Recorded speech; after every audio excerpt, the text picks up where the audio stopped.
That's what hello, code has. and hello. I am the S.O.C.K, aka I didn't come up with a nickname before this. The Tasmanian Devil, and we're back for the second session of Beasts of Burden. Last session, we were introduced to our crawlers, just going down the line. They convened in the cramped guardhouse of Fort Fairhollow, which is under threat from a mysterious threat causing an unseasonal cold as winter covers the land in summer. They were given a speech by Captain Knuckle, who's the half-orc captain that's leading this caravan, and Captain Knuckle gave them a special assignment to recruit two other former crawlers that were a part of his crawler group in order to be co-captains for this caravan. And the players went to the Rowdy Rusty Lantern Tavern, and then after recruiting Walt Ashhat Fisk, they recruited Brother Edrin at the Church of Saint Taragnus, and kind of discovered some of their past with Captain Knuckle, and Captain Knuckle apparently having joined the Korath Scourge and abandoning his former allies that he grew up with in the frozen wasteland. After this, Calwyn, it was revealed his curse with his magic item, which is a wand. It turns him into a dove at midnight, and he observed all of the pets and small animals within Fort Fairhollow standing transfixed, looking south, with all their hair standing on end, a little bit of a ill omen. And then after that, they went out on their first day on their journey. They got their assignments for being the scouting team. And at the end of their first day, they were not ambushed, but they were approached by seemingly a woman in distress who turned out to be a creature called a penanglin, a trailing head, a floating head with trailing viscera. And after this, they burned the body, and that is where we pick up now. So, let me see here. What? Good riddance. He'd take ya. Yep, you guys are. I remember, Brother Anton, you said something at the end of the last session that you were going to take the head with you. Are you still doing that? I think we burned it. So okay, I didn't know if you burned everything, because I know you mentioned wanting to bring the head as an example. I was going to, but then they ripped it out of my hands and burned it. This was a good decision. I'm also bleeding profusely from my jugular and dying. Yeah, I think you're getting a little lightheaded. You should probably sit. He does have a blackened wound on his in between the space in between his shoulder and his neck. Yeah. So as you guys are returning to camp, you hear the loud sound of a horse approaching in the distance, and breaking the tree line. Phalos, do you want to introduce your character who slept in, or whatever sort of reason why you were late, catching up to the caravan now? Sure. Phalos, Cloudtop, halfling henchman, short little dude just wearing leather armor. I got a fancy magical shield, spear in hand, and just ready to come along and rejoin Brother Anton. And you want to explain what class you're playing and all that? I'm playing the henchman class. I can carry a lot of stuff and find stuff at random. Indeed. He's an old friend of my character's. We were separated. I didn't know you had a son, Brother Anton. Well, upon seeing him approaching, I would go, "Oh my God, you're alive! I thought you were dead!" Oh, Master Anton! Oh, it's so good to see you! Oh! You made it out! Hey! Oh, I thought you died as well! This is a terrific time to be! Oh! You can see I'm profusely bleeding from my neck. As you see. Oh, we should fix that! Does anyone have healing implements? I'm on it. I'm taking, my, pipe weed and stuff like that, spitting in it, and, rubbing it on the wound. It'll heal. It'll be fine. Oh, okay. Okay. Phalos, as this is happening, you kind of register the stench coming from Findal. It's a very pungent barnyard smell. It smells literally like Well, yeah, it's self-explanatory. It smells like being in a barnyard. Wet animal. All of them. Yeah, I don't think any of us smell particularly well. Yeah, no, that's actually true. That's actually true. So, We're right next to a burning corpse. It don't smell great. I mean, we're a bunch of crawlers. Do crawlers ever smell good? Like, I think we'd all be used to smelling nasty by now. I have cotton plugs in my nostrils, so I can't smell them. Yeah, Fendal's is worse than your average crawler for sure, like without a doubt. But as you guys are having this discussion, the camera kind of pans over to someone approaching. So, Mulia, or how does it pronounce? Is it Mulia or Mulia? Mulia. Okay, all right. Do you want to describe your character, Sure. class you're playing, what they look like, and all that? Mulia's been watching y'all for a while from the trees. She's a Raskadai, so she's been sneaking around, wondering whether or not she should join you. She's noble born. She's a daughter of an Amir, but none of her family knows that she's Raskadai. She leads this double life because she needs money to pay off her gambling habit. One of her best friends from the monastery went on a caravan trip. Was hired to go on this trip to Fort Fairhollow, and she died and disappeared. So Mulia has come in search of answers as to why her friend disappeared and what's happening with the fort. So she's been watching y'all for a while now and has decided to approach. It's great. This is somebody who died in last campaign's episode. Yeah, you. Stranger approaches. Yeah, Mulia, you were kind of. Pull myself up with my spear. At and first, ready myself. You were one of the. So they had essentially. I don't know if you listened to the last session. The way they have this caravan split up is 30 people. So it's 3 groups of 10, and then half of each group acts as a scouting team, and the other half guards the caravan. So you were paired with. You would be kind of like considered one of the crawlers by the guards. So it was a very kind of like icy and like really awkward first day. You were initially assigned to just help guard the caravan along with the 4 other guards, but Captain Knuckle just kind of pulled you to the side and let you know that he's transferring you over to the scouting team. So he kind of told you should probably introduce yourself to your teammates and all that. So yeah, you guys see Mulia walking up. She looks at y'all a little surreptitiously, her eyes narrowed, and she says, "Hello. My name is Mulia. It means nobility.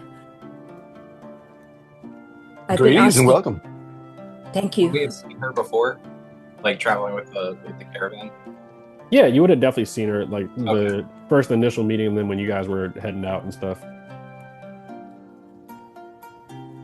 It's a pleasure to meet you. I am Brother Anton, priest of Saint Agnes. Brother Anton. Glad you could join us, Your Grace. I'm She Findle the nods. Druid. Nice to meet you too. Follow us. I'm here. I follow around Brother Anton. If you need anything carried out, I can do it for you. Don't worry. And if my master asks me to, I'll also help you out too. Thank you, fellows. I'll give Greetings, welcome. Oh, sorry. Go ahead, Caleb. I give a very dramatic bow and hello. I'm Knuckle. It's nice to meet you. She gives a little head nod. And I am Relthar. I have a ivory mask, like from the theater, human. And I greet both of you. Welcome. Thank you. Well, Valos, if need be, we should share the load with them if they need things carried. Feel free to help them as well. It's a pleasure to see you again, my friend. And I pat you on the shoulder. Oh, of course, Master. It's very nice to see you as well again. Oh, it's been such a hard time since I lost contact with you, but I'm happy to have made it this far. How did you make it to the fort? I thought there were too many of them. I thought you fell. I'm sorry. I just kind of like disappear that moment. You forget, sir. I can, as most halflings can, just go in and out of sight. The luck of the halfling. I Well, it's It's a blessing from her to be seeing you again. May she guide our way the rest of this journey. As I pull myself up with my staff, or not my staff, my spear. I pull myself up like a walking stick almost, and I say, "Well, I suppose we should be making it back to the rest of the group then." I would agree. Let's go over and join them properly. You get a nice rest in, sir. Yes, I think I shall. Yeah. Here, let's get you back up on your horse. Yeah, I was just about to say, Phalos, if you did jump off of your horse, I'm not gonna make you make a dex check, but that would be like a dex check-esque scenario because you kind of just had to like take a horse and then like bolt in order to like catch the caravan once you like heard where Brother Anton was and stuff like that. Yeah, I gotcha. So it's like it was like very hard to steer the horse on the way there because regular horse, I don't know what's it called, stirrups, the part where you put your foot in there. Yes. Mhm. The stirrups are human sized, so they're not built for halfling. So it was a very. I would imagine you're pretty tired, actually. By the We time need to you get there. him a mule. Or a dog. Or a dog, that would work as well. A big bloodhound, perhaps. A mastiff. Or a mastiff.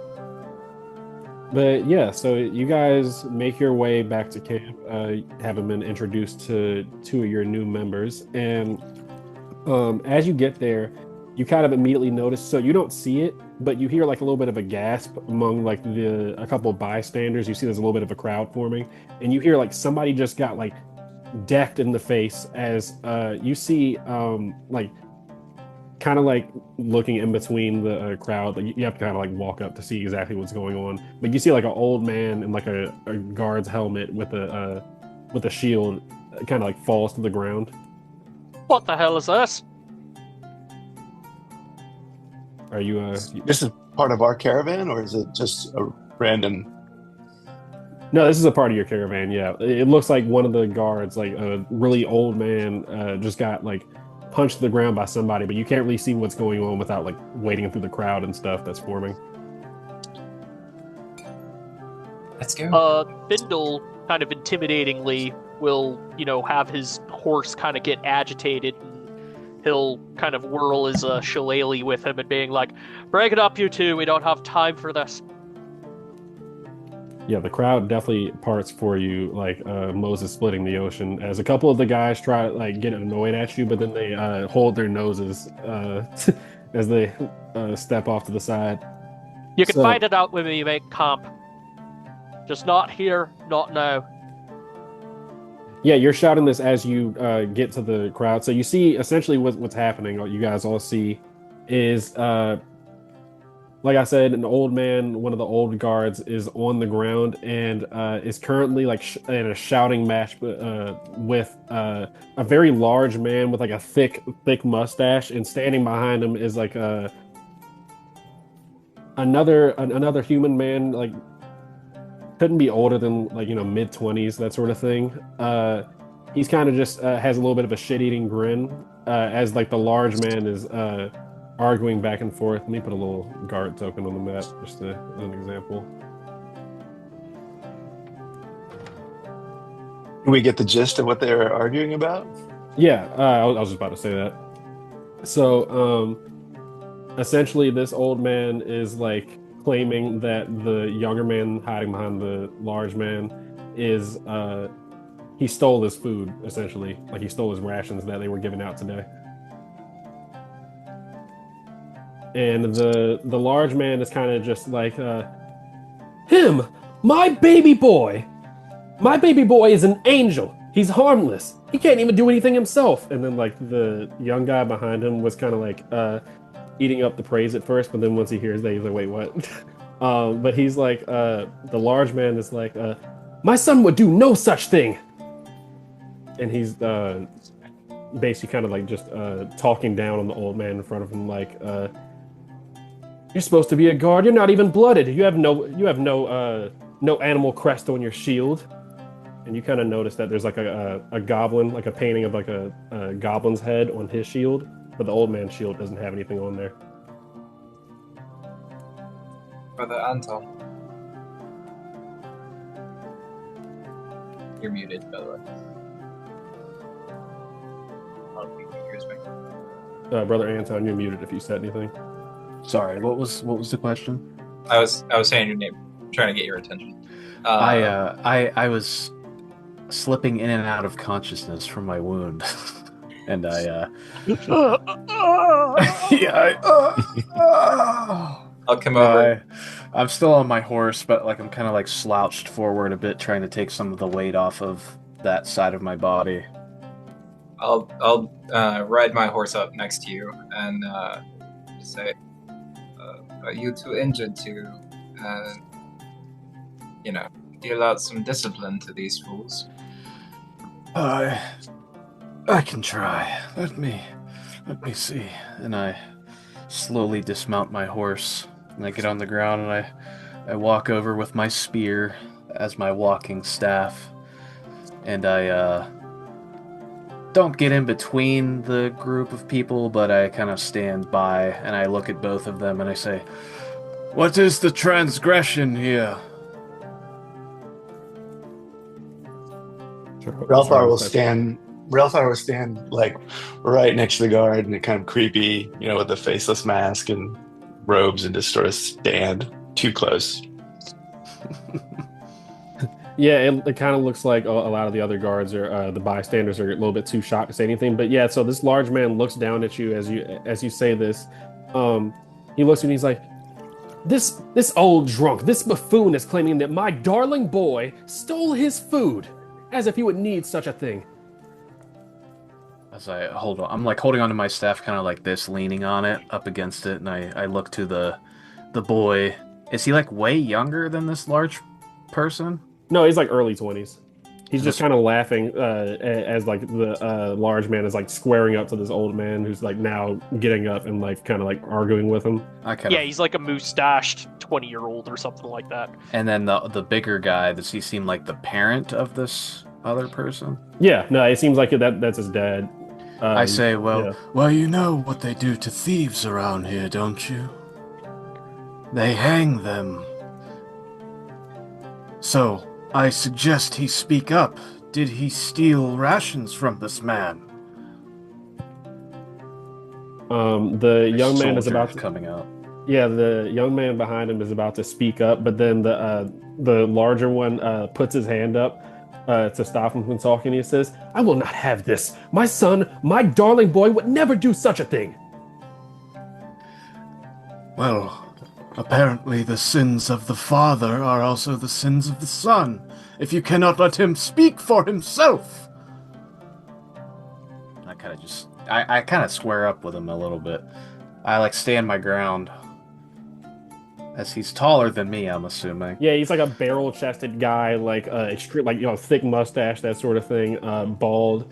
Yeah, I kind of keep like a very like wise stance, like a wizened war veteran almost, like just holding onto my spear, leaning on it.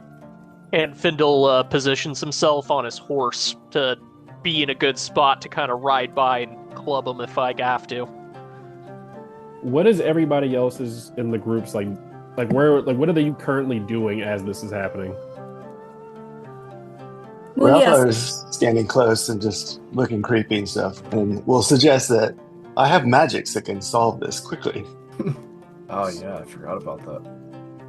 Actually, sorry, go for it. Oh, you go. Okay, Mulia's staying in the shadows because she's learned as an assassin that's the best place for her. So she's like hiding out, watching everything. I go. Mm-hmm. No.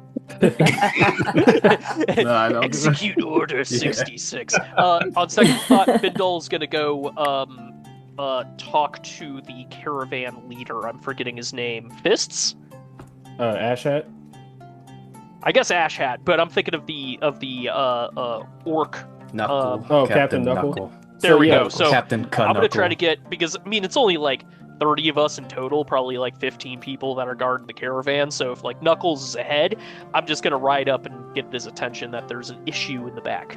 Yeah, so camp is currently set up, and I would probably say you just discover it's probably going to take you a couple minutes to get to him because totally fine. Currently, the reason why none of the captains are in like attendance right now for this event is because you would assume they're doing logistics based off of like asking some of the guards around and stuff like that. Okay. But yeah, going back to Brother Anton, as you're making this accusation and everything, also Rolthar, whenever you want to do anything, just let me know. But he steps up a little bit close to you. You're almost like chest to chest as he's like, "Do you know who you're speaking to right now?" I look up to him and I say, I am not aware, and neither do I care. When hell seems to be walking the earth, changing the weather patterns, and we're here bickering over a ration that was apparently stolen from a man. So no, my friend, I apologize. I don't care who I'm speaking to.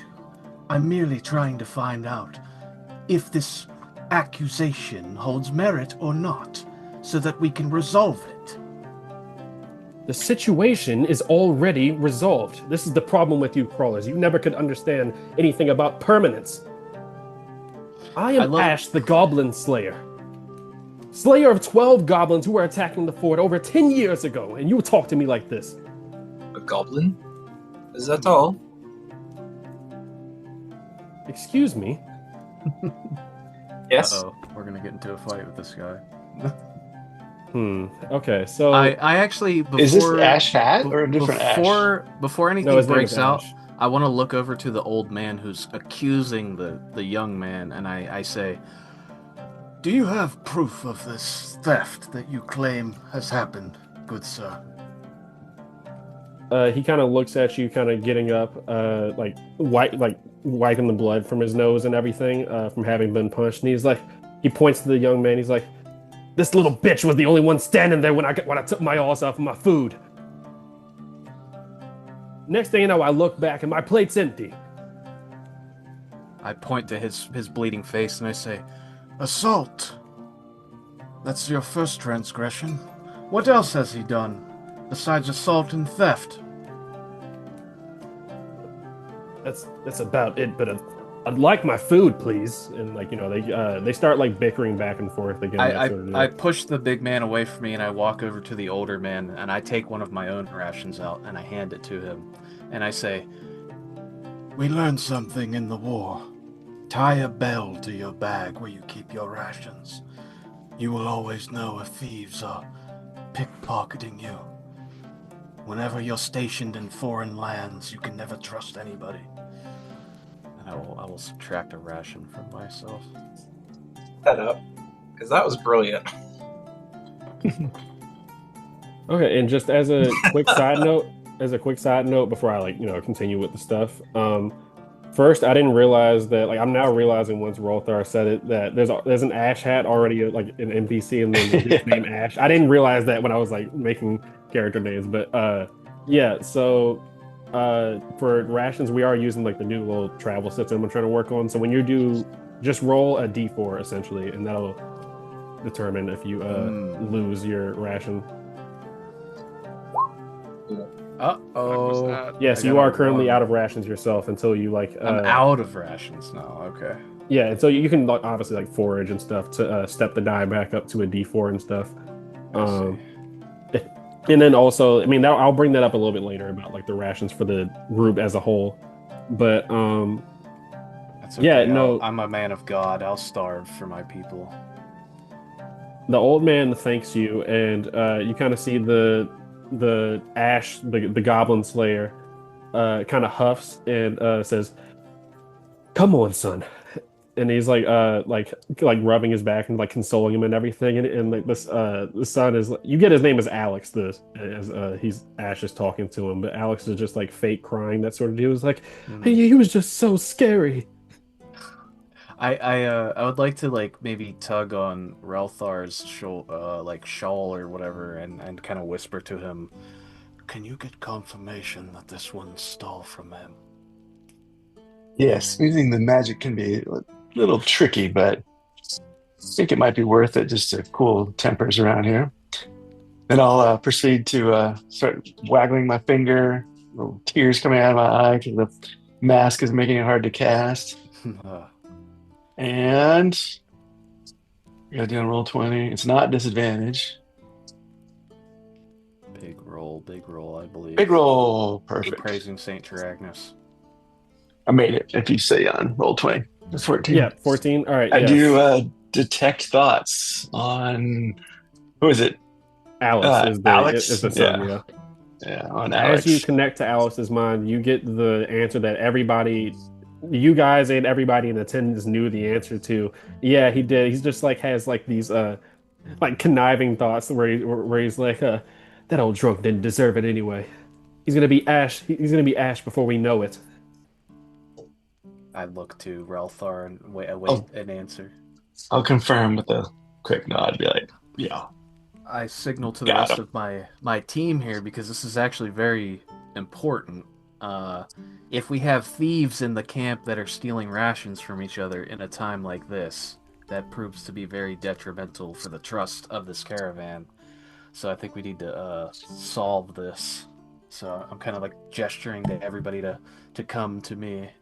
I'm gonna keep focusing on the detect thoughts and just probe a little deeper. And Findle is away looking for Knuckles.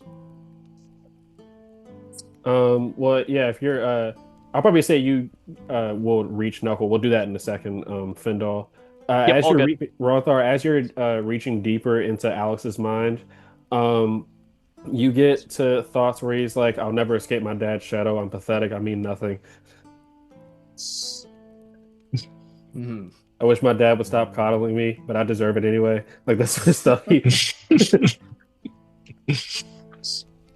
Excellent. We're gonna have to kill both of them. Deep pit of insecurity with Alex. Oh, I guess he does get a wisdom check against my DC 14. Never block me. In character, I don't think Alex would succeed. This isn't really I don't feel that's necessary for the scenario. Cool. But yeah, Findle, you kind of have to ask a couple guards where they're doing logistics and everything. And you get to the tents where they're like they set up a little war room and everything. And you see Brother Edrin kind of like he is like stomping out and kind of huffs and he's like, "Oh, is something the matter?" Yeah, there seems to be a bit of an issue with a lot of the other caravan. Old man got punched by a younger man who evidently stole his rations and wanted to tell Knuckles, since he's running the show. We can't be having thieves, but we also need to understand if this is something a bit deeper than that. Also, brother, Anton has been hurt. If you could help him out, that would be much appreciated. You see, he's very he's extremely upset about this, and then he asks a couple questions and everything to ascertain who specifically Ash the Goblin Slayer is supposed to be under, which one of the captains. And it actually is Captain Knuckle. Ash is one of the people that was with Mulia in like the first day. So he notifies both of his other co-captains, and he definitely will go try to break up everything because he doesn't know if it's still going on and all that. Yeah, Findle doesn't know either, since he kind of just rode to look for the leader of said caravan to sort this out. Need to drag this guy into the mud and beat the shit out of him and teach him a lesson. But yeah, I will follow. Yeah, I do not know that he is actually a thief or not. But right. Yeah, Findle will follow along with Knuckles or whoever when they decide to come back. He's just under the shadow of his father. He needs some alone time. Struggle on his own for a bit, not be coddled. He'll be fine. He's a boy with no discipline. The world will teach him lessons. Yes, or it will kill him. One of the two. Well, let's hope this doesn't happen again. One thing that will tear an entire unit apart is lack of trust. and fellowship. I've seen it happen. That's actually why I left the militia. Let's As hope you- this. Sorry, go Oh, ahead. go ahead. No, go ahead. No, I was going gonna say that as you guys are having this talk, so Findall and Calwin, once Captain Knuckle heard about this, you just heard a loud like "what?" and he like is like fast walking, like stomps past you guys, and he lets out this like bellowing, like he calls out for Ash specifically and Alex, and calls them over, and you guys can kind of just hear it's like just a time lapse of a couple minutes. He tried to take them off like to the side so he didn't like publicly embarrass them, but he's like you can hear him shouting, like it's everybody in the camp can hear him like shouting at them and stuff, and like telling him like he needs to teach his son discipline and all that sort of stuff. Do you guys communicate to Captain Knuckle that it was Alex, by the way? Yeah, I'll walk up with Relthar, I guess, and we'll confirm without a shadow of a doubt that's what happened. I'll pretty much like tell him like I paid the man with my own ration. Now I am without ration due to this boy's transgression, and I kind of like make it I really make it a point to like try to make him feel guilty. Mm-hmm. Just like that's just kind of what my character would do. It looks like this is the first time in his entire life, in his entire 22-year life, that he's ever been like scolded for anything. I go, no, it's okay. I will starve just because of his little game that he played. He will learn one day when he's death on his hands of his own volition. I just go into like one of those philosophical like I can't believe you would do something like this. How could you? But I don't ever say it directly to him. Mm-hmm. I'm like saying it to Captain Knuckle, knowing that he hears everything I'm saying. I'm sure he needed it much more than someone who was starving. Yeah. Yeah, Ash, Alex's father, Ash, looks very embarrassed, but he doesn't want to admit he's wrong. So he just kind of has his face is like really scrunched up in like embarrassment right now. But I do make a suggestion that whenever people of his station tend to make mistakes, they have to go do the worst job in the camp, and then I kind of walk away. I say like in the militia, whenever one of the soldiers were insubordinate, they would have to be on watch duty on night shift, and they also would have to empty the scat buckets for the local outhouse, and then I walk away. I dig the latrines. He's got to dig the latrines and clean them. Yeah. Yeah, you hear that's exactly what happens. They get latrine duty, and you hear like Ash is like just crying out in sorrow. No.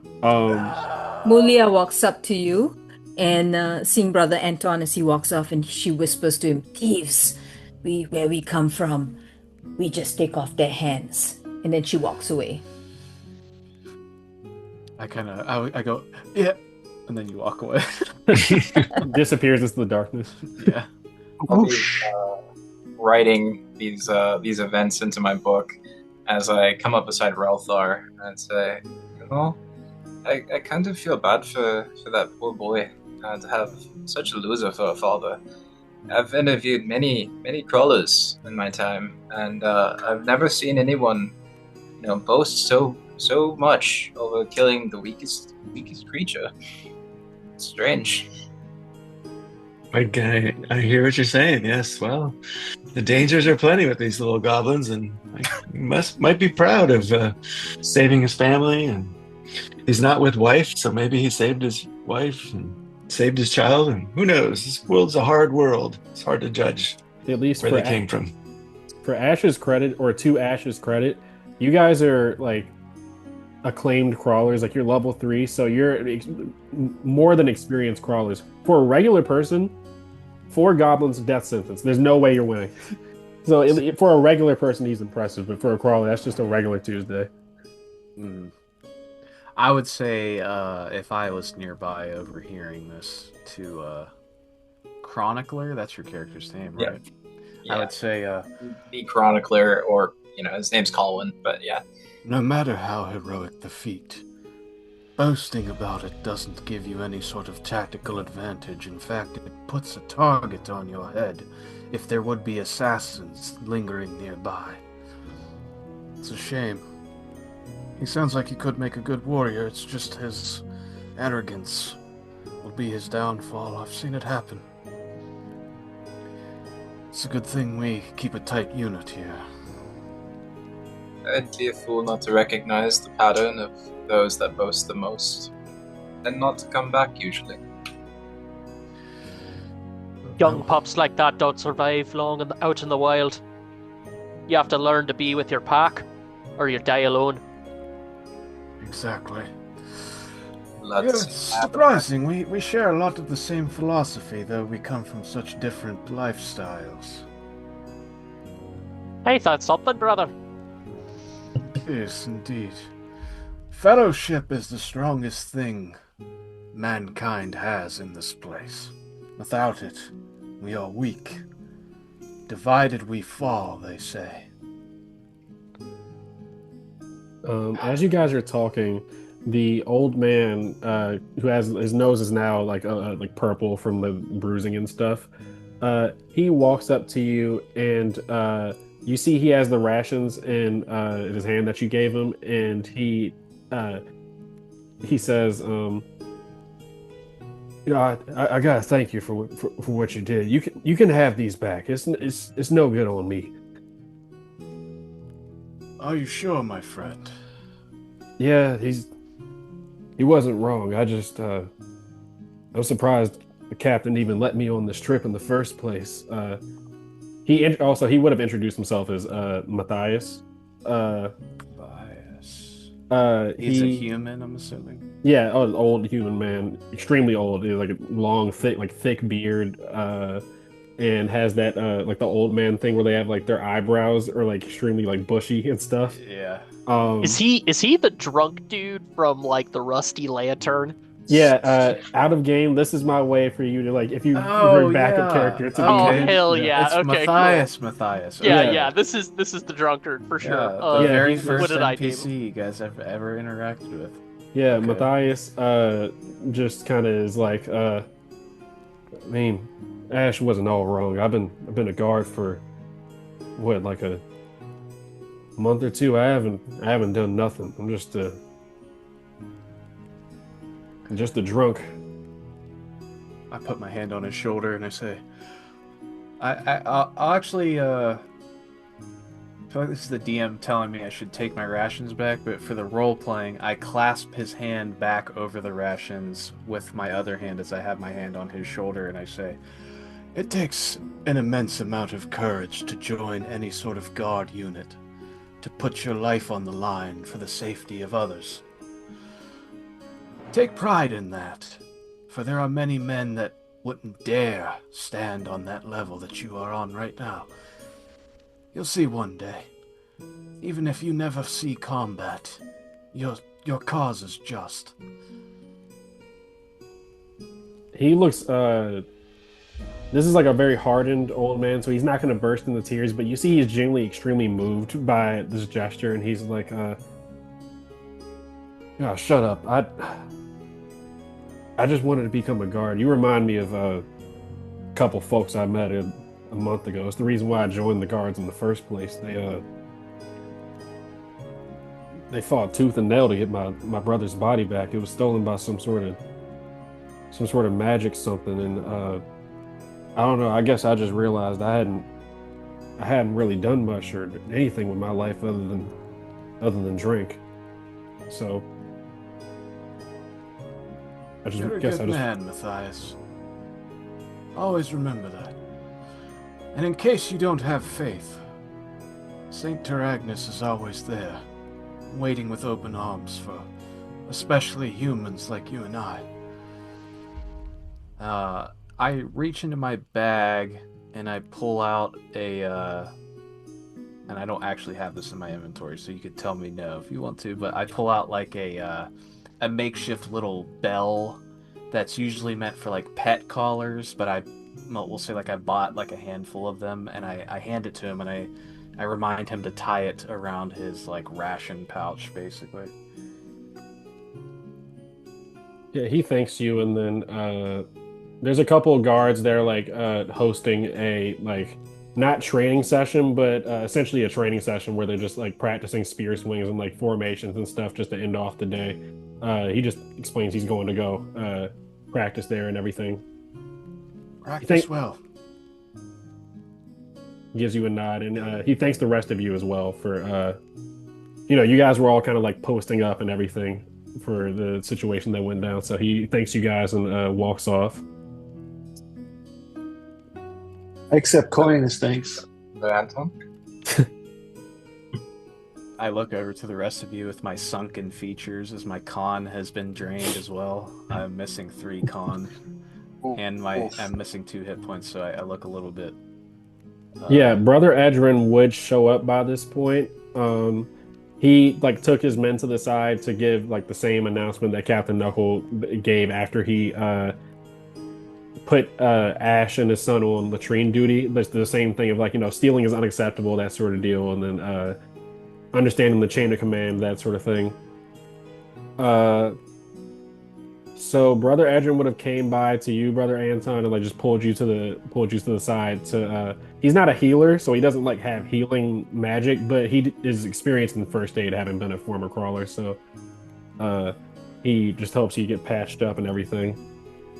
Do you want me to heal my hit points? Yeah, I mean, there's not going to be anything going on with this rest, so yeah, you can just heal your hit points. Okay. Well, I guess if we are resting, if we're like having an actual rest, my con would come back, I believe, too. Yeah. Mm-hmm. Okay, so for flavor, he helps me. Yeah. He takes the spit-covered tobacco out of my wound. Speaking of which, I'm gonna go around and forage for something proper to help him out, and the others get a hearty meal. Jonathan, do you want to do like roles that people can take to help with camping, to watch with I'm about healing and Yeah, I was literally just about to handle that and everything. So essentially, to explain to the people listening, I've been trying to play around with a travel system or revising travel for Shadowdark, or just in games in general. I'm going to try to apply this to all my games. But essentially, this turns it into there's like 3 pillars to this. Is weather, and then the weather affects the rations, and then you can use the rations to help against the weather. And then there's also shelter rolls, which is what we're going to be making here. So who wants to be the volunteer to make a shelter roll? As they're trying to you're gonna have advantage anyway because Fendal is a nature guy, so he'll help you out with that. What stat does this use? It's a D8. Got it. Sorry. I'm all over the place. A D8? Yeah, somebody roll a D8 for your shelter roll with advantage. Just to see how easy it is. Let's the new players. Go ahead. Oh yeah. Okay, I can do it. Yeah. 1d8? Yep. 2d8. Well, it'll be 2d8. Yeah, yeah. Okay. Because I'm helping instruct, but I'm too old to do it myself. Look, Oleander, we can poison all our weapons. Exactly. The assassin is not, well, decent at sheltering, I suppose, with a 5. Building the shelter. Do we win? Directing. It is clear Do weather. we win Shadowdark? So clear weather. Shadowdark. You have to roll a 1 in order for it to not succeed. So yeah, you are able to set up actually a very nice shelter with Findal's help and everything. Kind of he tells like a whole bunch of you guys and then other members of the group that are helping set up like where to put down the post for the tents and everything, so the soil won't give way and all that sort of stuff. We gotta get out of the wind. No, don't make it in the creek. That's a terrible idea. That's a wash. Well, Mulia's background is she's a noble, so it has to be nice. So she spends extra amount of time making sure the silk is, it's a little piece of silk there that's just falling down the right way. Mm-hmm.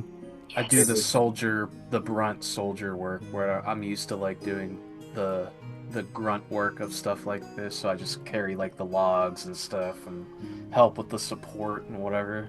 This is, I'm assuming, for all of us since we don't have like a tent, basically. Yeah, it's like the shelter roll. So that like a big thing that I was trying to do with the travel system is that it's not like hard set rules that things have to be this way. Like even with rations, the rations represents not just food and water. It's like, it could be medicinal supplies, all that sort of stuff. It's like up to the player how they flavor affect that sort of stuff. But I see. for Okay. shelter for this large of a group, yeah, it's like setting up multiple tents and like making sure they're like spaced properly and stuff. And then like Findal was saying, not putting it in a stream. Yeah, I figure that like maybe there's like a dried, out, because it's supposed to be like late summer, so there'd probably be like a dried out creek or something like that. But if it starts to rain, then obviously it could be like a flash flood sort of situation, and like, Findle basically would help out finding a proper place like to camp that's like out of the wind, maybe something that's like defensible or hidden, what have you. He's definitely a godsend for this sort of situation, especially because the unnatural winter is clashing with the fact that it's summer. So that's why in this like marshy sort of area, it's not naturally a marshy sort of area. It's supposed to be a hilly sort of region, but because there's so much like there's so much snow that's not settling, it's just melting to make every ground really slick and all that sort of stuff. So normally it would be very hard to camp in this sort of weather. Chronicler is very much allergic to physical labor with his -2 in strength. So he's going to kind of wander off. He'll sneak away, find a quiet spot away from people, and he's going to pull out the Eye of Madeira, his wand. And DM, I don't know if I'm reading this right on it, but it says that the eye sometimes recalls fragments of ancient history, offering cryptic lore or truths when most needed. So, if possible, I would like to petition the wand, perhaps, just kind of sit with it and kind of try to listen to it for any information on the creature that attacked us, and if this is something unusual for this area or anything like that. If that's a doable thing. Roll me a D100, and this is a good chance to. I didn't want to like bog down sessions with going over each magic item description, but yeah, do you want to describe your wand, or do you want me to explain? Is it precious? Yeah, you can go ahead if you want. Yeah. So long story short, the wand it's called the Eye of Madeira, if I'm not mistaken. Mm-hmm. Okay, I want to make sure I got the name right. Yeah, so the Eye of Madeira is I'm all over the place. I can do the description of it if you want. The Eye of Madeira is Chronicler Calwin's magic item. It's a wand that has an eyeball at the end of it that kind of randomly will stare at various things. And it allows him to cast Hold Person like he did to dunk on the last monster they fought. But specifically, so with the 21, I'll say you get literally just like a split-second image. It's a little bit jarring. You just have this golden flash of light that washes over your eyes. And then for like a split second, you see so this isn't you that you have this like vision of, but you're just like, you're seeing from the POV of them.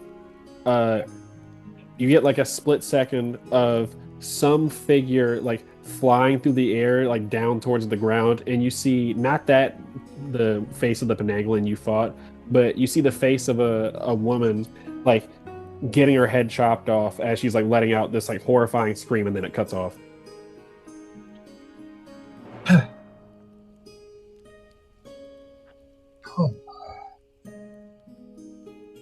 was unpleasant. Okay. And he'll immediately pull out his book and just start recording that as well.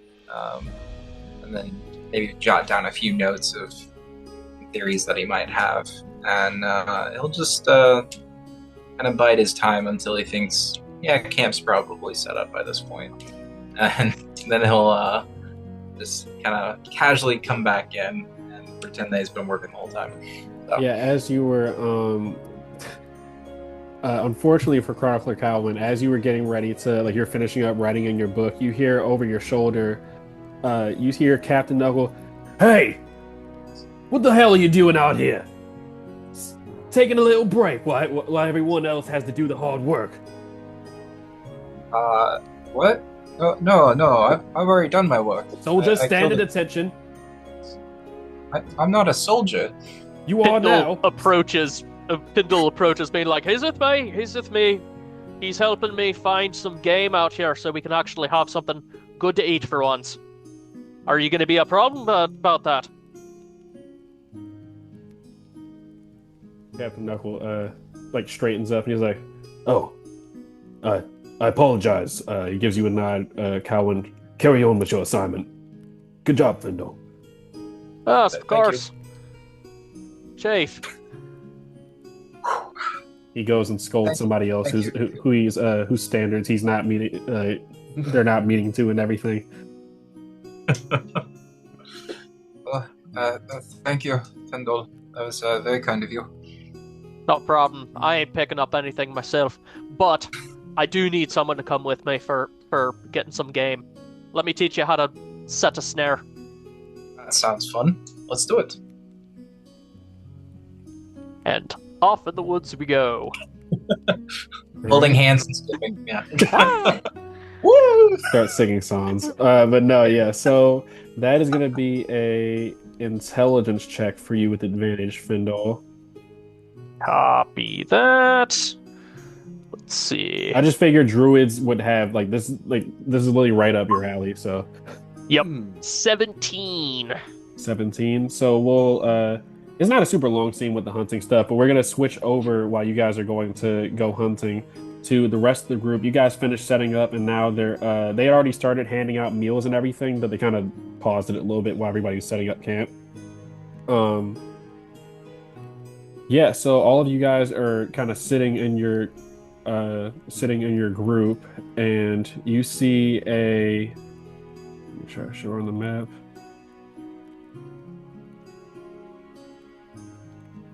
Sorry, loud car outside. I don't know if it picked it. I don't know if my mic picked it up, but there's a motorcycle outside. Oh no, you're all good. Yeah, you guys see female guard walking up to you guys. She's looking down at the ground and kind of has her hands clasped as she's sheepishly kind of kicking rocks and stuff like that. Just awkwardly just standing there. She's it looks like she's having trouble introducing herself. Hi, hello there. What brings you over to our part of the camp? Oh, hey. You see, she looks up. She has a hood, a really big hood on, and then underneath that, she has this knight's helmet sort of thing on. It's a regular guard outfit. Other than that, and she has. You see, she doesn't have the painting on her shield that a lot of the other guards do. Just like Matthias, she's like, "Sorry, I didn't mean to. I didn't mean to interrupt you guys. I'm sure you're doing something important. It's just so I didn't rehearse this before I did. I just We'll get it out. I've heard of you guys, and I was really impressed with what you did with that whole situation with that asshole. It was nothing. Master Antoine was handling all of that. He did a fine job. He's a great mediator. I've seen him do it dozens of times. I didn't want to disturb you, but I just wanted to ask, since you guys are crawlers and everything, how do you guys get the courage to do that sort of stuff? Huh. Thanks. Well, for me, it's not so much courage, it's more just devotion. A long time ago, Antoine and his church saved my village, and I've just been following him since to repay him for that. It's Anton, not Antoine. Oh, sorry. Anton. It's okay. So, at least for me, it's not so much courage, more just... I don't want to see anything bad happen to him. He's my friend. She nods and she looks at. So basically, she's going down the line. It seems like she's genuinely earnestly asking each of you guys, how have you survived so far? How do you get the will to do what you do? That sort of thing.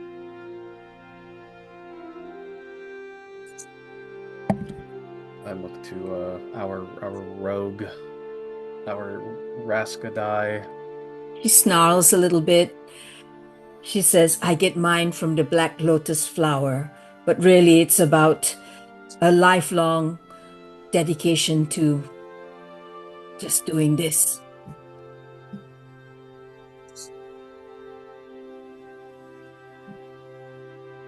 I don't know, I guess I'm sitting on a bedroll, maybe, like cleaning my spear and making sure all my gear is in check, and I sort of look up at her and I say, A good start is joining some sort of militia. It will teach you discipline and courage. Other than that, you really do need to have a bout of madness before you decide you want to go out into the Shadowdark. Roll credits. Shadowdark. The Shadowdark. the Shadowdark. Oh yeah, I'm putting the title screen up every time someone says it. Everyone says, what, Shadowdark? Yeah, Yeah, it came up that's the 11 times joke. last time. Oh, Just nice. the word Shadowdark. Yeah, I did 11 title drops last session. So Yeah. if we keep saying Shadowdark, we'll keep I putting think that- if the you words keep saying Shadowdark? like Shadowdark, yeah, you might. Is it Shadowdark or Shadowdark? I'm gonna hate myself during editing for this video, but yeah. Yeah. What if I say Dark Shadow? Does that count? No, it doesn't Just count. No. do Shadowdark. I'm gonna put an X on the screen hold for it that one. Mirror Yeah, it's the got to be a image, proper plug. so it's backwards. But yeah, going. So I guess I'll just pick randomly. Rolthar, like, what would Rolthar's response to? She introduces herself as Heidi, by the way. But what would his response to be to Heidi's question on like how you've actually, like, how do you manage to do what you do, that sort of thing? So I imagine Relthar's a bit creepy, right? So he's kind of in the robes. He's probably standing near Malai's like tent because it's probably exotic fabrics. He's sort of like just fondling it and handling it and sort of examining it. But he's also got the ivory mask and a weeping face, like from theater. Mm-hmm. So he's kind of off in the distance, staring. We'll kind of look down at her. And at the same time, he's sort of talking to something in a mask too. And he's like, yes, I heard her. I'll answer in my own time. I'm thinking. And then she'll turn back to her. He's like, why I do this? I was chosen, of course. I was chosen by Shun herself. The mighty have seen what I can do. They've bestowed upon me this artifact of arcane nature. And I did not want to do this. I did not even like doing this. I was chosen to do this. And I'll just completely ignore her and go back to studying. Yeah, you hear whispers in your mind. The mask kind of it's for Rolthar specifically, like your POV. It's just constant, like in your subconscious. These like whispers, like it's multiple, like a cacophony of whispers. But you hear like one of them tell you, like, tell her she'll never make it. Oh, let's be nice to her. I'll kind of keep like waving away the voices from my head, I suppose. Yeah. But I think it's the mask that also gets like spirits can come out, so I'll kind of exert myself and make a little like apparition sort of whisper out of my head and then disappear into the ether. She looks like enamored by it as that happens. But last but not least, I'm pretty sure that's everyone. And then Findal is the last one that she would ask this question to. Aren't they out hunting right now? Oh yeah, no, Yeah. I mean, Yeah, She probably- you're she would've- breaking my verisimilitude, Jonathan. yeah, I mean, it's all. I'll just say that It's in the middle of the Yeah, night, wakes him she would- up. And she would just have like, asked you "Hey." guys by the time you got back, that sort of thing. So we'll just do this now, but she would have asked you when you got back. Well, I'm not too sure about this crawling thing that people are talking about, but I've been surviving out here for some time. And you don't be a hero. You survive. That's about the best I can give you. She looks very contemplative at that. And Cowan, what would you have answered her? This is like later on, chronologically, this is later on during the night, but how would have you answered? Can you repeat the question? Sorry. Basically, it's like, how do you muster the will and like the courage to do what you do, and how have you like survived this far out there in the Shadowdark? Uh, um, as for the why,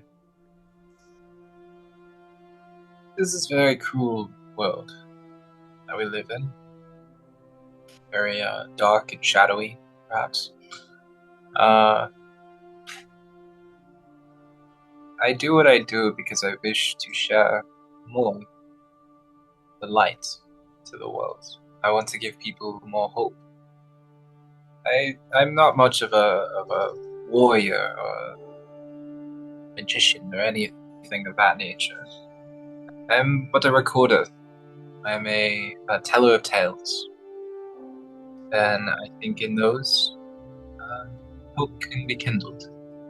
And I don't know. I mean, I grew up on stories of great adventurers going out and fighting back against these creatures that plague our world. I think that's wonderful, and it gives me hope that one day maybe we can take back this world. So I've decided to follow people around, and I've survived this long because I'm a good judge of character. I can tell the ones that are intelligent, going out, and the ones that will come back, usually. And right now, I have a very good crew. Yeah, she would have appreciated all of you guys. It seems like she's actually like this isn't like the sort of thing where it's like it was a rhetorical question. She was literally asking you guys and is like very clearly absorbing all the information that you say.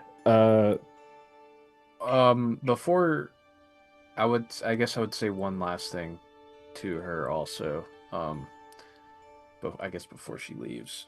I don't mean to keep taking the spotlight away, but no, I say Mhm. Another thing that can help you in times of great peril is your faith. I found Saint Taragnis, and she guided me all this way. And if my faith never dies, then I shall never die. And if I do, then it was simply my time. She would will me away.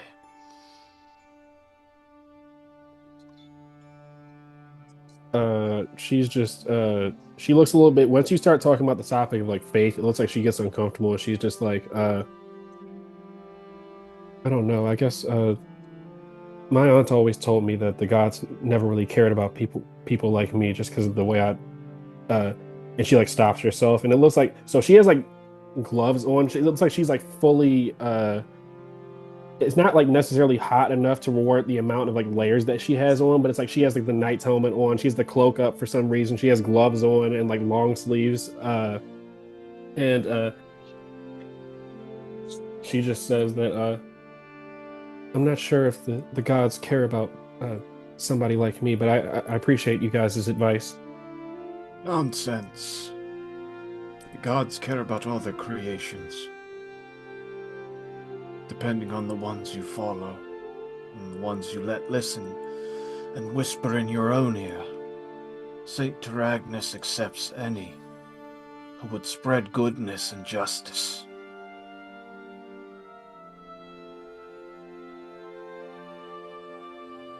It seems like this is like a subject that like makes her really uncomfortable. So she like quickly like thanks you guys and then walks off. And I'll say probably Fendal and Calvin is when you guys would have gotten back. I'll give you the reins on like what do you think you would have caught because this 17 is like well above what you would have needed. So it's like you definitely caught something good. So really quickly with the interaction, as that girl leaves, I kind of stop her, like kind of grab her arm for a second, and being like, "It's wise not to depend on the gods. They're fickle, and they'll turn their back on you." Then I let her go, as kind of like a last piece of advice. She responds that they have for a long time, and yeah, walks off. As far as coming back, I would figure, because I knew the chronicler had a crossbow, and that was something that I didn't have. So I was going around setting up snares, um, you know, from my cloak, taking out some like seed or whatever to kind of bait the trap. Going about doing that, but we got lucky and we were able to come upon not even a year old deer. So definitely small, just kind of started losing its spots, and likely it either got separated or it lost its mother. And we took the shot and killed it for our supper. All right, and then the way that works. Sorry, go ahead. Chronicler would just be visibly upset by having to take this young one's life. But he understands that desperation and all that.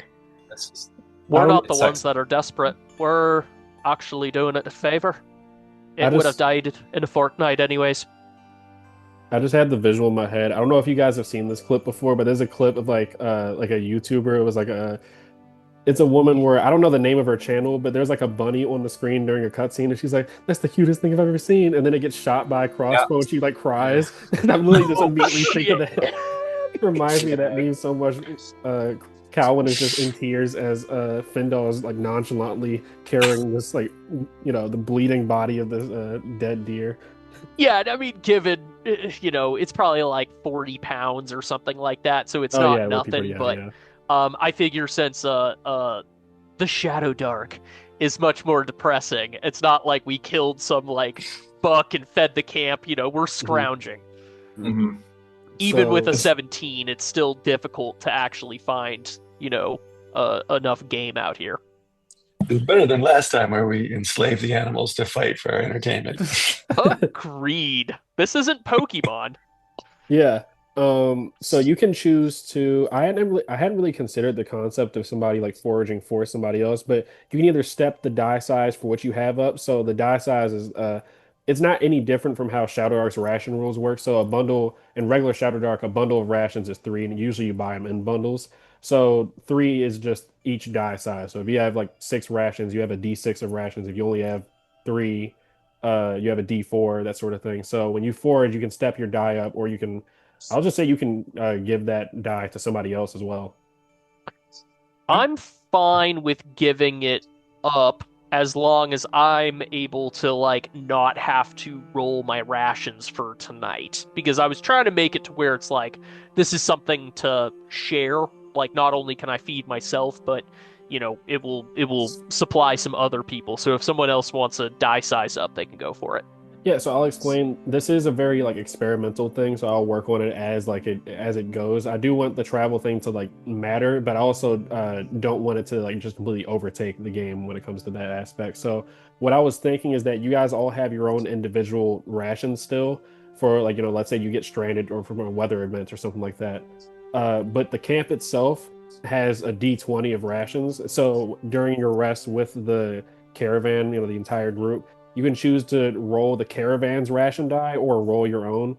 But if it steps down, that's simulating not just you guys eating up all the camp's rations, but it's like, certain food might have spoiled and stuff like that. So, lowering the die size for the caravan group, it might seem like it's like you just have an extra security blanket, but then that's going to affect the morale and all that. So it's up to you on what you want to roll for your rations during your rest. Well, I think we should do a stress test too, where individuals can like pack in as many inventory slots of food to see what actually happens. I or we just end up having endless food. Maybe go for it. No, I was just gonna say I had 3 rations, and I intended on giving Matthias 1, but then I rolled a 1, so I thought you said empty all of your rations. So now I have no rations. Mm-hmm. Unless I did that incorrectly. No, I think the intent is that instead of enumerating like every individual piece, I know Jonathan said you have 6, which makes a D6. I think it's just a generalization, a gamification where there could be many reasons why your rations aren't. Like some of them are just bad. As plentiful as one. Yeah, some of them might have gone bad, and then you guys had a fight, so some of them might have fallen out of your pack, or when you like hit the ground or something like that, like, at any point, or like when you're riding your horse. That's just to simulate that sometimes food is not always a surefire thing in a place as dangerous as the Shadowdark and stuff. So it adds a little bit of suspense to that sort of stuff. So just to clarify, so instead of keeping track of like rations per, it's like 1 slot of ration will give you D6, 2 slots a D8, 3 slots a D10, going up like that.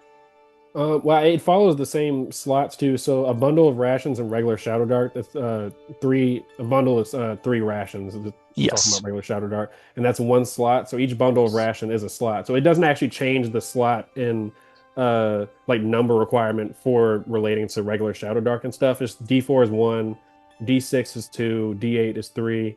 It follows the same rules as regular Shadowdark and stuff as far as Gotcha. Okay, that's what I was checking. I'm like, what die size? So if I have a slot of rations, just 1, then I have a D4, and that's it. Mm-hmm. Okay, gotcha. Okay, well, I will roll for my own rations, and I will give what we, the Chronicler and I, got to the group. As you find me, I've starved to death overnight in my bed.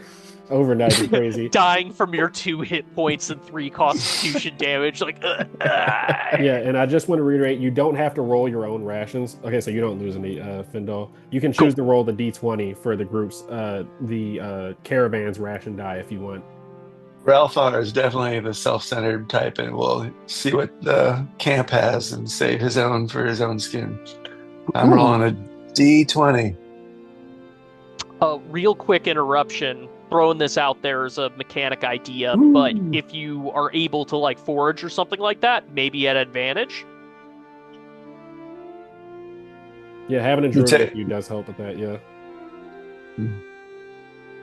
I would say for sorry, go ahead. Yeah. I rolled a 5. Yeah, I rolled a 5. So go ahead. 5 succeeds because it's clear weather. So you would have to roll a 1 on clear weather in order for your ration die to deplete. But yeah, does everybody want to keep? What do I? So I have no rations right now. What do I roll? You would probably give the deer to him. So you have a D4, or you can choose to roll the caravan's D20. Okay, so I'll roll a D4. Oh, that is crazy. The whole thing. It wasn't a very good catch.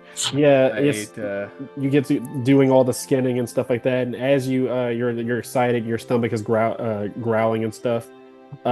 You see to your horror that the deer probably had some sort of infection and stuff like that. So it's like its guts look all fucked up and everything. It probably ate some sort of like necromantically disturbed soil, that sort of thing. Right. Undead grass. I look at the Chronicler. I'm like, see, we did do it a favor. Yeah, I suppose that's right. I crack it. I crack its rib cage, and I know this is gonna seem like nasty or whatever, but I take some of its viscera, and then I kind of leave the camp, and I'm gonna go set that out towards the snares. Being all druid and very clever. Yep. We should burn it in case it comes back and haunts us. It won't. I'm sure it'll be okay. I'll say, I'll share some my rations with you. We can't have you wasting away. Oh, that's okay. It's I've learned to starve myself and survive. No, you still consumed a ration. That's just determined if you have any more left. So like when you choose to consume a ration, you roll it, and then I've eaten today. Basically. Yeah, you've eaten today is what but I consumed everything. Yeah. So if you guys ever get stranded on your own, it's going to be a real interesting situation. Who else hasn't rolled their rations yet? Sad, depressing death to make everybody sad. A 2 that succeeds, so you consume a ration and then you still have your D4, so it doesn't deplete. Okay. Can I roll again to give Anthony some? Oh, Brother Anton already ate. If that's the, you would have to either like give your D4 over to him, and so now you don't have any of that sort of deal, or. Oh, okay. Yeah. Basically, Brother Anton had like a free one because of the deer we got, even though it was infected. Findal got the Gotcha. When you choose the forage, you can give it to somebody else. I will go over and slip it into his pack. my bundle of rations. Did I get a D4? Yep. Mulia grabbed some of the camp's rations, and no one even knew she did it. She just went in there, took some, ate a little bit, slid a little bit of it into Brother Anton's bag, only because she doesn't want him to, yeah. I'm stubborn. I'm a stubborn old man, so Yeah. I don't accept anybody's food. Starving Yeah. himself She for just no slips it reason. there, yeah. And yeah, because she wants him to keep being strong for our trip. So now I have a D6 because I've been given 2. I'm assuming. Does that take up 2 slots or just 1? So you would have a D6. Yes, that would be 2 slots. Uh-oh. Basically, each die size up is another Right. So and just give it me here. Anthony, I'll get you. Don't worry. So as Phallus starts eating, I'm gonna walk over to Master Anton. Anton. It's been a while. Let me look through your things and organize it for you. You pack your bag poorly. Of course, yes. Oh, and I rolled a 1, so I'm gonna lose my Thank my you, rations. Phallus. I'm eating up. What do you have in here that I can take off you? And I'm gonna open it up. You see, Take a look. a lot of shit. Yeah, And you're you gonna see- steal food from Anton. Where did you get all this food? I don't know. I start to think I'm going senile, and I start getting really scared. And also, what else do you have in here that you don't know about? And I'm gonna use my founded ability, Jonathan. Mhm. That lets me find one random basic gear piece. So I don't know how It's you anything. want It's anything but weapons, basically. It's any. to. Yeah. item So except that's weapons. I don't know how you want to rule me determining that because That's my item right there. All right, Or let me that's my see. inventory. I mean, I posted it in Discord. Yeah, so Phallos is playing a custom class that was made by Brother Anton Truly, the player, I mean, out of game. Yeah. So let me see. I guess I should have thought about this. So basic gear. I think it's all a D20, so you can just roll a D20. It should line 1, up 2, proper. 3, 4, Something 5, like 6, that. 7, 8, 9, 10, 11, 12, 13, 14, 15, 16, 17, 18 items. Oh no. I mean, I can just roll a d20 and see what I get. 1920, Right, just you get to choose. Yeah. Do you I think care? if you roll a nat 20, I think you do get to choose. That's how Do you I care, see it. Jonathan, if I just roll for it and see what happens? Yeah, just roll for it and see what happens. Fucking All ball, right. as they say. I got a 10. 1, 2, 3, 4, 5, 6, 7, 8, 9. Okay, I'm gonna find an extra grappling hook in your bag as well. Leo. Oh, I I'm gonna must start have brought looking that from through, the old country. tearing through this. Oh, you have so much extra. Where did you get all this extra food from? You see, there's a knife, not a knife, a nice mulia. I was gonna say that as you were getting the rations and stuff for the camp's rations, you see Brother Edrin was like humming to himself a song in like the kitchen or the quote unquote kitchen type area. He's like whipping in the kitchen and stuff. He's making this nice beef stew. That's what everybody's eating tonight. So that's what you would have put in his bag. So yeah, a Phallos, you open his bag to a nice popping hot like beef stew sitting there. While Mulia was there, she also added little extra spice to it. The food here is just so bland. When my constitution was taken from me, I must have lost some of my memory. And then I die in my sleep. Well, let's see. What's a And then disconnect? he You see, I'm finally gonna. passes. Yeah, Anthony, do you care if I take anything out of your bag? Because I can No, double you stuff can. stuff. If I'm you- like, yeah, whatever you take. Just I'm let like me know. reaching there, like gonna double, like start wrapping your rope around my bag. Oh, so poor organization here. Yeah. So Jonathan, part of the other trait with my character is I can double stack any basic gear. It's like I can have like 2 grappling hooks, 120 feet of rope, stuff like that in one His slot. class minigame is he gets to play item simulator. Yes. basically. So I'm just taking all of Jonathan. I'm taking all of Anthony's stuff and adding it to myself. It's Like, like Minecraft. What are If you only you taking? knew. My I'm gonna flint take the steel- rope, the extra grappling hook I just found, Okay. and probably all the iron spikes. You don't need those. Are you playing like a henchman? Yeah. Yes. Yeah. Okay, Yeah, okay, that's cool. that's the function of Anthony's class that he made is that That's they're fun. I mean that's self-explanatory. They're a henchman, so they focus on carrying stuff and being useful to whoever they serve and stuff. It's extra inventory. Yeah, I'm slots, all I'm that. gonna take the iron spikes and grappling hook, and the extra. I found an extra grappling hook. I'll take both the grappling hooks. I bought 2 on accident. Torchbearer! Breastplate stretcher! Yeah. Get over here! Look. Linkeners, Yes, my lord. torchbearers. You've always been terrible at packing your bag. Well, that's why I have you, you young whippersnapper. Master, you should be lucky that I follow you around like I do. Oh, I pray every day that you are here with me. I thank her for your presence. All right. So, as you guys are sitting and eating, those of you that ate from the caravan's food, you notice Brother Edrin is like stunningly good at cooking. It just seems like that's like a hobby of his and everything. But yeah, so you guys kind of notice the guards and like various crawlers that make up this caravan are starting to like convene in one area. And if any of you investigate, you see they're trying to. Some of them have broken out like ale that they snuck with them and everything, and like various like different. They break out cards and stuff. They try to start like a whole gambling thing, and unsurprisingly, the leader of this sort of effort, you see, Walt Ashhat Fisk, is like ordering people like, "Oh, set up the table right there," like that sort of thing. And within minutes, there's an entire like gambling ring set up where people are like drinking and stuff. Is anybody joining in on like the festivities? Oh, I'd go over there. Why not? It looks fun.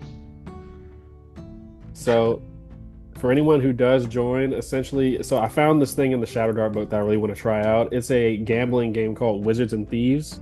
I have no idea how it works. I've tried to learn how it works, but my brain is too simple and smooth. Yeah, I was reading through it Yeah, last me night. too. It took me a sec. I was just like, I really need to like play this in I'll play. person to figure out how it works.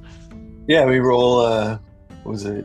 Yeah, I'll explain the game. I just want to see Okay, who's, good. who's How joining much? in. How much gold do we need to play? Question.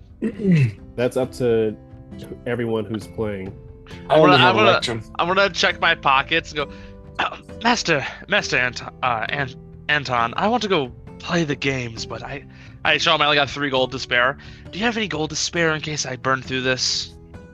I show him my coin purse of also 3 gold coins. Oh. I said, perhaps you could put up a torch or a weapon, maybe. Well, we'll see what they're willing to gamble with then, I guess. Alright. Good to know we're both broke. Well, Never know. I'm too lawful to suggest our thief stealing stuff from them. So is that I'm a man of God. I wouldn't suggest such a thing. is everybody playing this Witches and Thieves game, or is anybody sitting out? I'm Before I sitting go. out because I'm actually. Relthar's playing. You know what? I'll play because I have 3 gold. But what am I gonna do with it, anyways? Bindle would be doing druidy shit, checking snares and stuff. So yeah, he'd be sitting out. I only have Ethereum, but I'll play. I'll join. I got 19 His gold. crypto wallets on the left side. Mulia's lost all her money the last time they played it, and so she's gonna try and sit next to someone and get them to bet for her. Mm-hmm. So she's gonna pick Yeah, on they someone. look at Heck you and yeah. say, "You're gonna pay me back on your tab, right?" Of course I will. I will pay you back, one way or the other. He grumbles and he like just random guard will pay for your gambling excursion. So that's everybody, right? Joining. Yeah. Except Findle, because Findle's doing druid stuff. He said. Oh yeah. Yep. That's another thing. Bindle's doing druidy shit. Real quick, Doing drugs. Findle, when you were setting up when you were putting all the deer meat at the various snares, you see somebody was a little bit ahead of you. They you see very crudely made. They're not like they're a little bit crude, but you can tell whoever made these like traps and everything, these snares, is very clearly experienced in making traps and stuff. But that's just something you notice. I thought I made the snares. Did I forget? Again? Where So am I? What's my name? The way that Wizards and Thieves work, I had to like really like sit down to think about it. As far as I'm aware, so everyone puts in the same number of coins for the stuff. So that's up to like how much you guys want to do. Let's see. I max out at. I could put Yeah. 3 gold coins up as all I have. Same. I think that's the max then. Yeah. Yep. I have 6 coins. I have 9 copper though. I can do 9 copper. I got Nice jingle.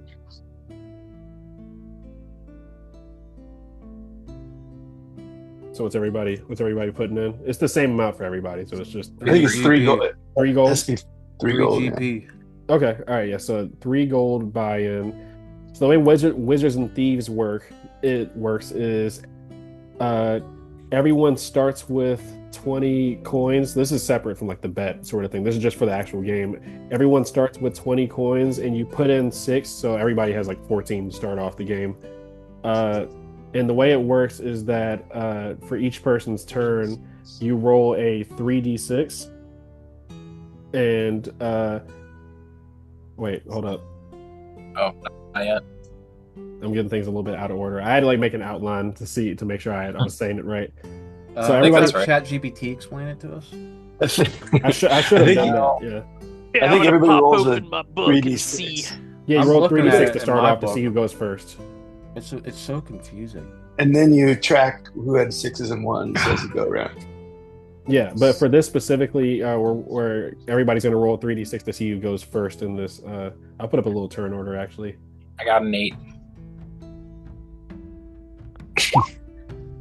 Oof, I'm not going first.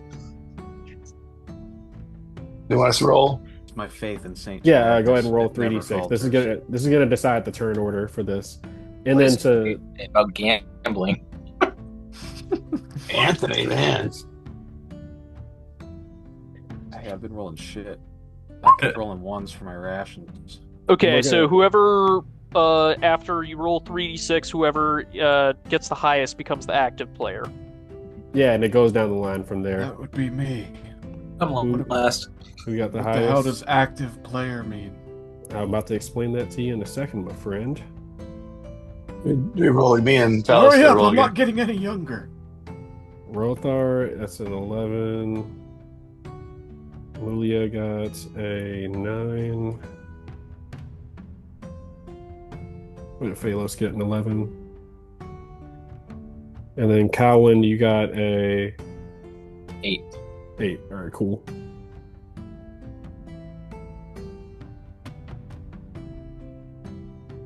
So the first player is going to be Brother Anton.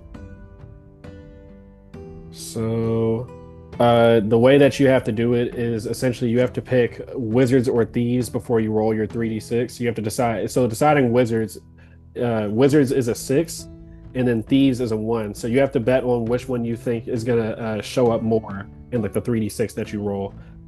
And to explain, I'm trying to make sure I cut out all the unnecessary stuff.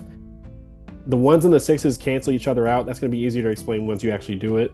Mhm. But the coins that you add or remove from your amount is dependent upon the result. So let's say you declare thief and you roll 2 1s and a 4. That's a thief majority because you got the 2 1s. So you take 4 coins from the pot. So you're like ignoring the 1 and the 6 when the things that you roll, and then that's like determining like which you lose or gain. If you declare a wizard and you get 2 6s and a 2, that's a wizard majority. So everyone else has to put 2 coins into the pot. Like conceptually, thief, you're trying to gain coins, and wizard is making everyone else put coins into the pot. That sort of thing. I don't know if that makes sense. I think I'm understanding it. And we're playing for the right to tattoo each other. Yeah, Yeah. essentially, all you guys got to do is roll 3d6, and then there are a number of outcomes. So, Brother Anton, you're active player, correct? Yes. Okay, so all you need to do is declare either thief or wizard. Thieves are 1s, wizards are 6s. I'm You're gonna rolling a say- 3d6, and you're basically just making it up. You're like, what are you feeling? Yeah. I'm gonna say wizard. Okay, Roll. so you're 3d6. declaring majority wizards. Go ahead and roll 3d6. I want Now 6s. for a wizard. Correct. No. Okay, dude. so there was no outcome. Then play passes to the next player. Now, Yep. normally, if we're sitting at a table, I'll start tattooing Anton make- now. it makes it a little bit easier. And then now that's going to be Phalos. So thieves or wizards. Mulia comes up behind me and Oh, Well, I'll do thieves. Why not? 3d6. Do you want Yep, Yep. 3d6, and you're wanting ones. Nope. Nothing. Okay, passes the next Um, person. Yep. Because this is It seems complicated, but once you do it, it makes sense. Yeah, it isn't too bad. because this Well, is Shadowdark. I'm gonna go thieves. Shadowdark. Damn. And Mulia, that's all you. Julia's gonna go thieves. She wants money. There we Ooh, go. almost. Okay, so that. No, they wait, cancel. Canceled out, yeah. Oh. Has to be majority. Yeah. So what? Now it just keeps going until. Yeah. Just keeps going until someone starts stealing. I might Until- lower the amount of coins that. I mean, it depends because everybody has 14 coins right now, but we'll see. This is a test. I just wanted to really try this out. We're gonna do no. shots too. So Caleb goes now. Yep. Yep. Okay.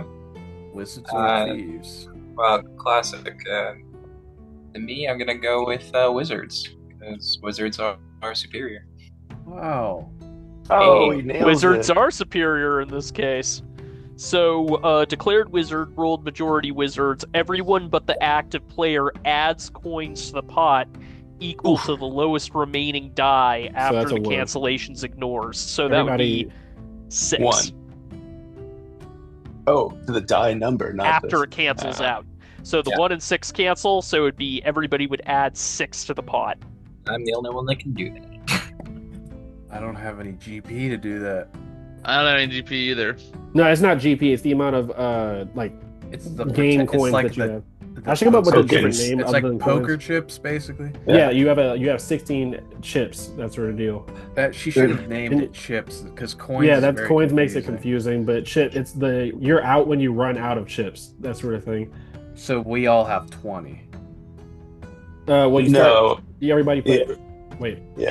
I No, mean, no, we all normally add this would be 6 done in. with gold, but we're all broke. Right.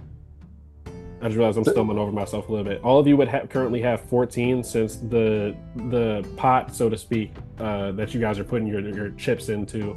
You would have had to put 6 into each one, so it's like everybody has 14. So just subtract. You would have 8 now, everybody. Yep. All right. So Okay. lose Except is for GP. Caleb. Except for has- Caleb. Yep. Yeah. How much do I have? You don't win anything, but 14. everybody added to the pot. But you do get to keep going. Since you declared wizards and it was majority wizards, you get to roll 3d6 again. Name your poison, wizards or thieves. We're running with wizard again. 3D. Okay, Not so to the much. next person. I believe I'm it. putting in Doge coins. I'm going to Ha! say. Doge. I'm going to say wizards again. Oh, Oh yeah. so Nice. sad. I'm pretty sure that goes on to the next turn because it has to be a majority. From what I I understand. think majority just means like literally Oh, it has to just be one. exactly. 1 is more than 0. So Yeah. 1 is Alright. more than 0.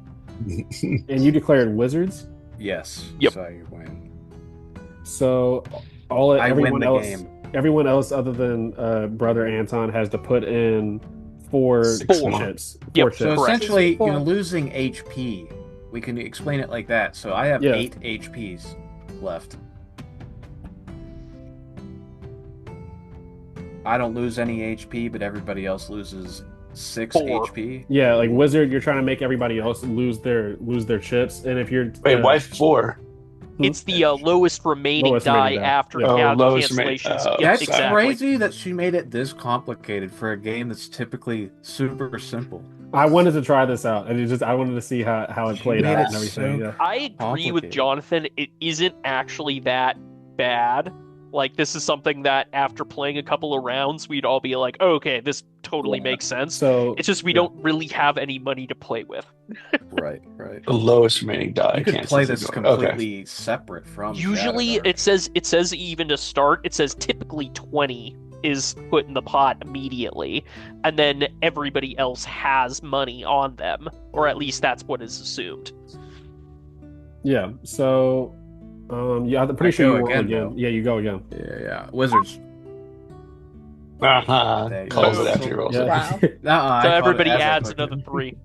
Oof. I have 1 gold left, or 1 chip left. Oh no. Yeah, how many chips? And now I go again, right? I got 5. Yep, you do. We all have one. Master Anton, take mercy on me, please. I take my knife and I stab it into his hand. No. Now you can. Don't- So how you get money out of the pot is by going thieves. Wizards Right. are forcing people Okay, to. I didn't know there was a difference. Well, Okay. there is. If you read towards the bottom, there's rolled 3 wizards. The active player takes the whole pot. The game ends. Oh, that is a good So if point. I roll wizards again, I win. If you roll No, wizards, you have then to roll you get. 3. If you if get you- all 6s. I go. Yeah. I do the symbol of Taragnus and I say wizards again. Ooh. Ooh, okay. Yeesh. Wait. So majority Read it. thieves. Yeah, declared wizard, but rolled majority thieves. Thieves. The active Yeah. player The adds nearest- coins to the pot equal to the lowest remaining die. After cancellations, ignores. So 2. Yep, and then Yeah, you lose 2 chips. I and then it lose passes 2 the next HP. person. Oh, blessed Lady Taragnus. The closest- Anton, you almost took everything from me. I want to start. Thieves. Oh, No! I Okay. have 1 I'm chip with you. Declare left. wizard and you don't roll it, the nearest Relthar. assassin must kill your character. That's actually how the rule works. I'm going thieves too, because thieves rule. Go thieves! Oh, wizard. Ooh, Damn it. okay. Let me see. Mulia also Cleared. goes. Oh, go ahead. Okay, so since he declared thief but rolled majority wizards, the active player adds coins to the pot equal to the lowest I'm out. remaining. Okay, so I'm out. I only Okay. have 1 coin. Relthar is out All right, of the. Relthar, you Do you are guys out. accept any more Doge coins? I could go to more Doge. Fuck. I got 6 HP left. Okay, now it's Mulia. Mulia's turn. Mulia stands closer to the guard she took the money from to buy her chips, and she makes sure her scimitar is pressing hard into his side, and she's like, "I'm ready to roll, thieves." Yeah. Oh, it they canceled. So canceled no, out it just that. passes the next person. Almost. He whispers to you, Mulia. He's like, I thought you told me you were gonna win. You wait and see. Calvin, Wait go ahead. till I slit their throats. At least no one's cheating. Oh, Calvin. Yeah, I know. I'm trying to decide. Come on, you fucking nerd. Roll the dice. I declare thief. Go with that. Oh. Oh. Oh. Okay, so with you're the add adding 4 4 coins to the pot. Do you have any 1 chips left? You have 1 left? Yo, All right. I'm left. All right. Back to brother Anton. I'm Brother going to Anton. say, Gotta start praying. I'm going to pray and I'm going to say wizards again. No! I lose 4? Right. Yeah, you lose Yeah. 4. Yeah, I you lose have 4. Right. 2 hit points left. It's getting dicey. No pun intended. Yeah, so Every- whoever is the survivor takes the pot, by the way. Okay. The It pot of, basically like, keeps on going until either the pot goes to 0 or one last remaining person takes the entire the pot. pot of like 15 gold, I think is what it technically is. It's 18 gold because it's 18 gold. Oh yeah. Say all 6 of you guys put in 3 gold coins. All right, come on, thieves! Thieves! All right, let's go. I get 4 gold, right? Yes, correct. All right, cool. So I'm at You get 5 4 now. back. Wow. All right, I'm staying alive. Thieves! See, not so bad. Oh. Oh, all right, up to 9 now. I gotta start writing this down to track it. I say, are you a worshiper of Shun? No. Master Anton. No, I'm the only Anton, chosen you one. know I worship Saint Taragnus, but Shun might be blessing me today too. I don't know. Thieves, Yeah, thieves! No. Oh. Yeah, so you have to add 4 yep. 4 chips to the pot. Or 3. 3. 3. 3. I mean, I'm Yeah, tripping. alright. Yeah, sorry. All right, I got 6 All good, all in front good. of me. I got 6 in front of me then, and I'll And- pass the dice. Mulia, as it gets to your turn, your magicite and your razor chain is whispering to you, like, I don't know who's like sitting across from you. We'll just say Me, I'm sitting across. from yeah, say brother Anton's sitting across from you, like, tell him he's cheating and punch him in the face. She whispers under her breath, "You're cheating. You're cheating. Are you cheating? She's fighting it. She's trying to fight it at this point in time. Say what? My hearing is not as good. I had arrows whiz past my ear in my younger years. Master, do you want me to get the message for you? Yes, young fellows, go get the message for me. I'm gonna go. Batman. What were you trying to say to Master Anton? There's Punch him in cheating the face, happening too. here. Cheating! I'm gonna just shout that. I go, I'm down to 2 chips. How could I be cheating? Her hands are clenched, and she's fighting this really hard because she's just met these people, and she knows the potency and the power of the chain, and how it how seductive it is in inviting her into these melees. And so she's just holding hands, and she just yells out, "Thief, thief!" and she rolls. And again, she. Oh wow, They you've been cancel getting out. so many ties. Yeah, they cancel out if I'm not mistaken. Yeah. Yep. That is correct. Calwin, wizards or thieves? Visibly sweating at this point. Hey, remember, if you get 6s on all wizards, you get all the money. Or at least what's left, I should say. True. I think it's safer to go at this moment with wizards and throw the dice. See what happens. Hey! Nice. Oh, balls. So Everyone loses 1 chip. no, everybody Wait, gets what? 6. It cancels. It's So the 1 and wizard. the 6 cancel, so everybody I'm has tripping. to Yeah, put yeah, 6 in. I'm Nope. out. I'm out. I die right there of old age. His constitution modifier. Is Mulia still in? I go, Mulia also loses her money. She stands up disgustedly, kicks the sand into everything. Oh, no. Is everyone out then? Takes Oh, the win. Wait, hold up. Who? I'm at Is negative that everybody? 4. Yeah, I'm Calwin at wins. 0. Yeah, he gets all the gold. Yeah, damn Calwin gets the pot. bards and they're Calwin, cheating. Calwin, you get 18 gold in a stunning turn of events. Damn bards and they're Hot cheating. damn. Gambling is a young man's That- game. It always has been. You know, But I was- this game started making sense there towards the end of it. I was getting the hang of it. It's not too bad. I have 0 gold. But I Fingal, didn't, take. I didn't Oh, put any it's- gold in. I only put copper in. How did he get 18 gold? So you can take a luck token for helping me adjudicate that game. When we return. Mulia Oh, saunters. get a luck token. Mulia Yes. saunters into the forest, and she looks back at the guard whose money she took, and she says, "Don't you dare even think of following me." And then she walks into the forest. You're just giving off this cold, killer aura, and he very much he makes the wise decision and does not follow after you. He looks very upset. Master, I lost all my money again. I put my hand on his shoulder and I say, I did too. It's okay. You We see a don't- little text we don't need up at the top right being like, "Town guard will remember this." Yeah.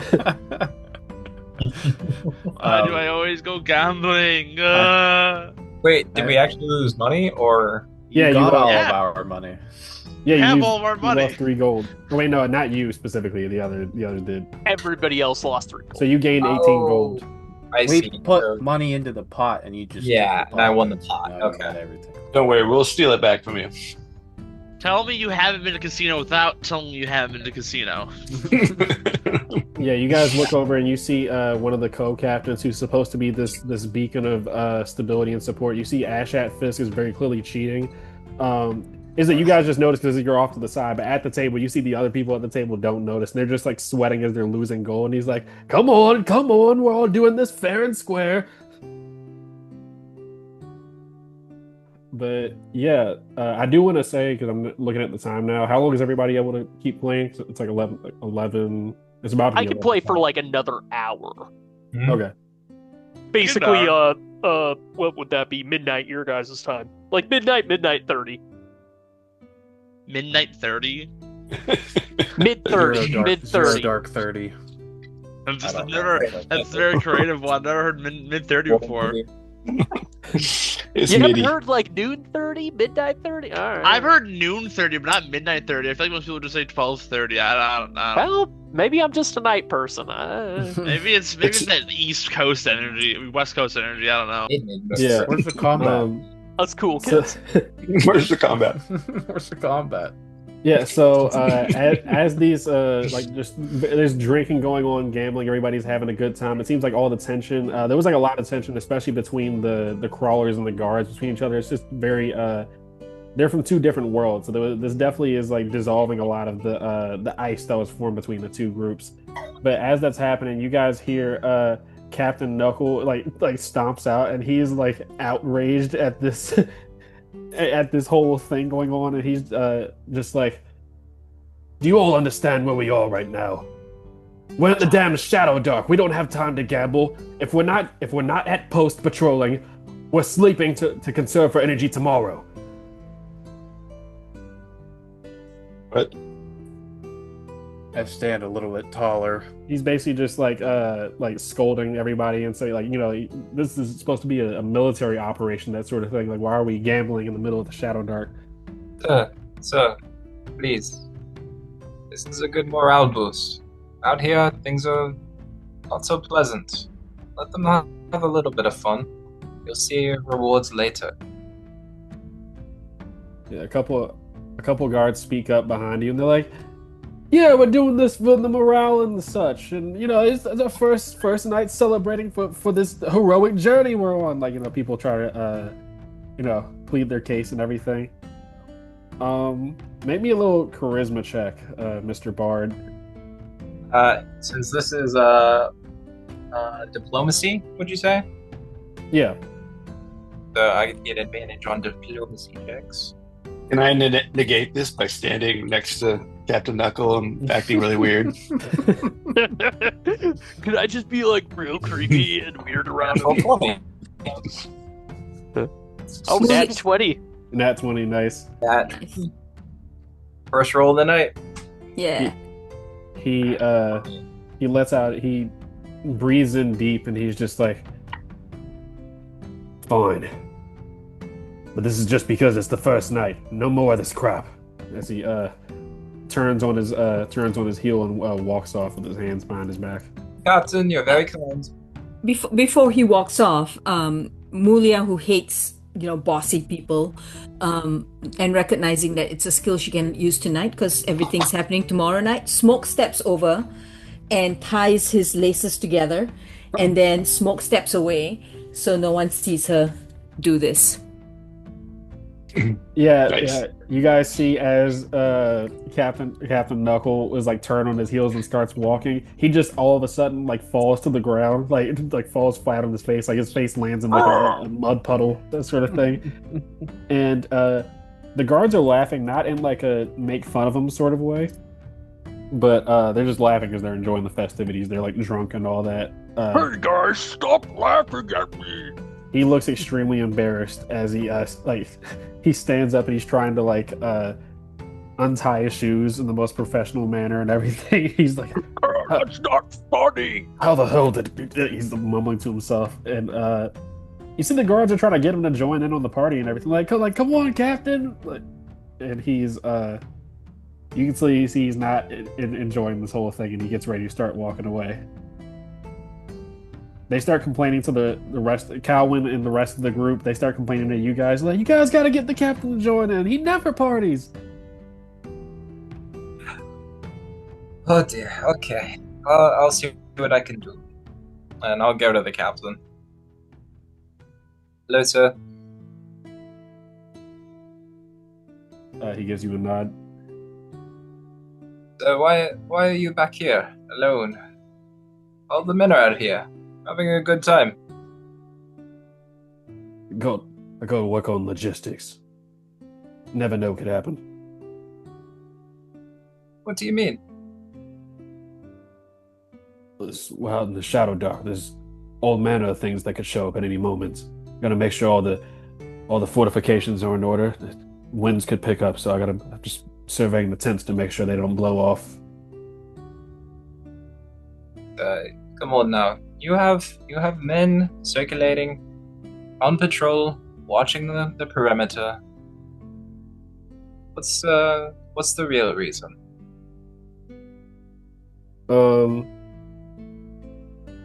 He looks like for the first time in this conversation, he like is avoiding eye contact about something. I'll let you make like a little insight check, like a wisdom check, to see Okie dokie. what the vibe is. That Or, is a -2, so that'll be fun. 19. Wow. Okay, 17. Yeah, Knuckle is a very like militarized guy, so it definitely is like it requires an insight check to get his vibe. Sure. So sort. It's the similar. It seems like his brother Edrin and Ash Hat Fisk are there. The same sort of deal. Why he asked you guys to recruit them in the first place. He seems like. I mean, obviously, you know the story with what happened and everything. He can't face them, and he like very much is extremely fearful at the prospect of like going to be around them. Sure. I will. This is about what happened with your friends, is it not? His eyes widen a little bit, and he's like, "Well, not friends anymore." It's fine. I deserve it.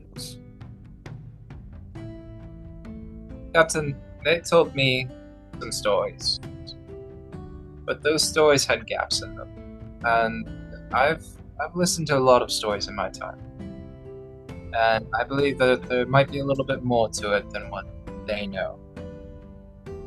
And although I am one that wants to pass on stories, there are many that I also know to keep. Want to get anything off your chest, I might be the person.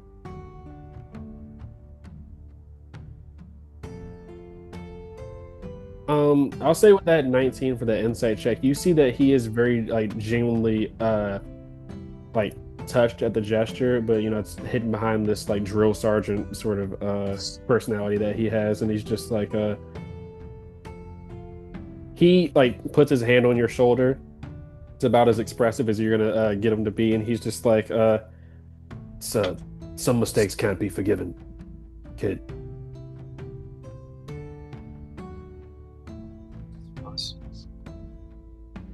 I suppose. I don't want to impose myself on them. That wouldn't be fair.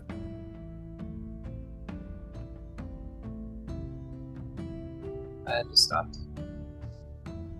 Well, in that case, I will leave the tent for just a moment, just a bit, and I'll go out there and I will bring back 2 mugs of whatever drink that we have, and we'll set that down there. There's a party going on. No one should be alone when there's a party going on. I'll keep you company for a time.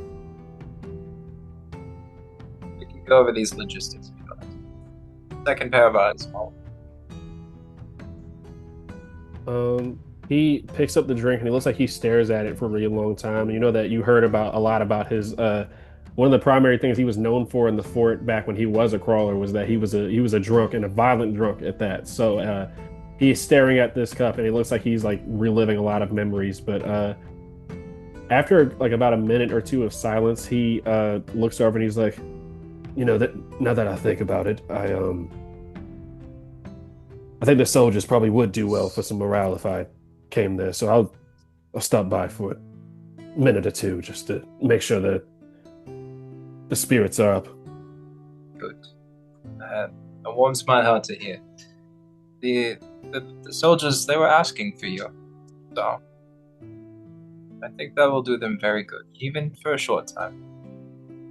And I believe that Brother Edrin and the other, they're a little bit further in the crowd, so stay to the right, they'll stay to the left, and you don't have to interact too much. And I'll clap him on the shoulder and say, I'll see you out there. Yeah, you walk back to the party, and like all the guards and like members of the caravan are very eagerly like looking behind you to see who's walking. And then after about a minute or two, Captain Knuckle shows up to like a rousing applause from the guards and the members and everything.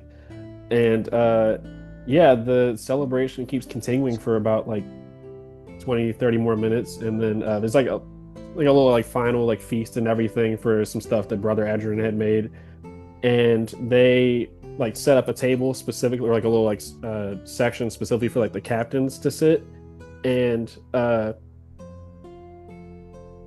Ash Hat and Brother Edrin were already like sitting there once they like set that up. But you see, as Captain Knuckle, he looks like extremely like oh no, like he's trying to refuse politely, but they kind of like almost force him to go sit there. And as he's walking up, you see Brother Edrin, who looked, he had been like silent if anybody was paying attention to him. Ash Hat was pretty much just the same as he always is, like drinking and gambling. But Brother Edrin got like silent as soon as Knuckle showed up to the party. And as he like walks up to sit next to him, or as Knuckle walks up to sit next to him, you see Brother Edrin like stands up suddenly and like stomps off without saying anything.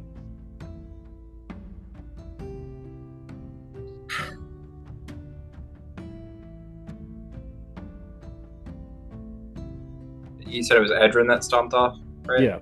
Mm-hmm. Yeah. I'll walk over to Brother Anton. I think this one's on you, friend. Brother to brother. Oh.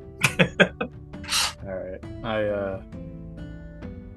I guess I would just be like meandering around, just like leaning on my trusty spear that never leaves my side, just kind of watching the festivities, but also keeping an eye out on the forest as he comes up to me. So then I nod and I start walking towards Brother Edrin. You get to Brother Edrin's like section for his section of the caravan, and you see his tent. He currently is like it looks like he's like setting up some like candles as he's looking out. Like he set it up near like a cliffside and everything, so he looks like he's looking out the cliffside as he's like setting up candles for some sort of thing. I say, hello, brother. Are you about to take a knee and pray? He looks at you, and it looked like he had a look of like he looked extremely angry. But as he sees you walk up, you say something. He's just like, yes, I find myself a little bit. I've been very conflicted going on this mission. I understand its importance, but it's not exactly helped by the cold. Can't stand it. I am a temperate climate man myself. I notice there is some tension between a few of you here, namely you and Captain Knuckle. You didn't really go into full detail, did you, on why you disdain him so? He, while you were talking, he was lighting the candles, and he just kind of sits crisscross on a mat he had laid out in the center. As he kind of stares out into the distance, he's just like, oh, let me make sure the music isn't changing. Give me 1 second. All right, cool. I hear combat music. No, I'm just kidding. Yeah, I was making sure it didn't change. Yeah, combat music just begins. That would really mess up immersion. Yeah, he takes a deep breath as he just explains to you, answering your question. Like I said, we used to be crawlers. Our group was called the Seven. He was Knuckle was a piece of work, but like I said, he wasn't evil. He was my brother, and one day we were out on the wastes looking to retrieve some sort of rare artifact. It was supposed to be worth a lot of gold. It's funny because it doesn't mean anything to me now. And yeah, like I said, he abandoned us. We We stayed out there. We didn't care what would happen to us. We had to find him. That was our policy. No man left behind. And as I watched my wife die from frostbite, she couldn't even look at me. Her eyes had frosted over, and her last words to me were, "Make sure that Knuckle was safe." So imagine how I felt. A couple days later, we find him with a band of Korash Scourge, and all he has to say is that he found his people. And like he is like he has like his fists were like balled up. It's like almost like his nails are making his like palm bleed and everything as he's like grass like balled up in his fist. He's like extremely trying to like contain his rage. I put my hand on his shoulder because he's kneeling down, and I kneel down next to him, and I kind of, I guess his holy symbol. I don't know if it's like a necklace or if it would be like a handheld symbol. I would probably say it's a handheld symbol. You see a little like a little tablet small enough to fit into your pocket, but you see it has like the holy symbol of Saint Tyrannus, it's just this like angelic like female figure that's like behind it is like a sun that acts as like their halo, but it's like it's not just above her head, it's like behind, like it's bigger than her whole body. It's the sun itself. But you see on the bottom of it is written both Brother Edrin's name and then Talia is written under it as well as he's like staring at it. I say to him, I like kind of pull his holy symbol up, and then I pull mine out, and I kind of like get ready to pray to Saint Tyrannus next to him, and I tell him that hatred and anger will kill a man quicker than a dagger to his gut sometimes. And always remember that revenge is a fool's game. Your faith teaches you this, and I think you know that deep down. He seems to have come to his senses so far. He hasn't led us astray yet, nor has he led us into any sort of ambush. I understand what you say, and I hear you. And in fact, I will keep an eye on him myself, but letting this anger destroy you is not going to help. It's going to tear you apart. And then I bow my head, and I start like praying to Saint Tyrannus. He's silent for like a good couple minutes after that, and then he speaks up and is just like, "Wow, you guys are both praying." He's just like, I think it's worse the fact that he has changed. It'd be easier for me to hate him if he was still the same violent asshole. Pray to Saint Tyrannus real quick because he accidentally cussed. And he's like, it makes it harder for me to just look at how everyone reacted to him out there. What did you say the name was on his rose? Talia. Or his Talia. Yeah, he just explains that the way that the other like guards and stuff like that react to him and everything, and how he's like respected around the fort and stuff, it makes his blood boil because of what he's done, and he's just like, it almost makes me, I would never question my faith to Saint Tyrannus, but how can someone like that, that's done something like that, just get a fresh start? It puzzles me. I say to him, And I'm just supposed to forgive him just because he feels bad about it. what do you think Talia would want you to do? As she looks down upon you from heaven's door, what do you think she wants you to do? Hold this hatred and anger within you until it tears you apart, or live and let live?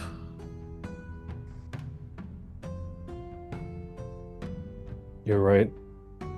Knowing Talia, even if she was Even if I was the one to die, Talia would have forgiven him as soon as she saw him.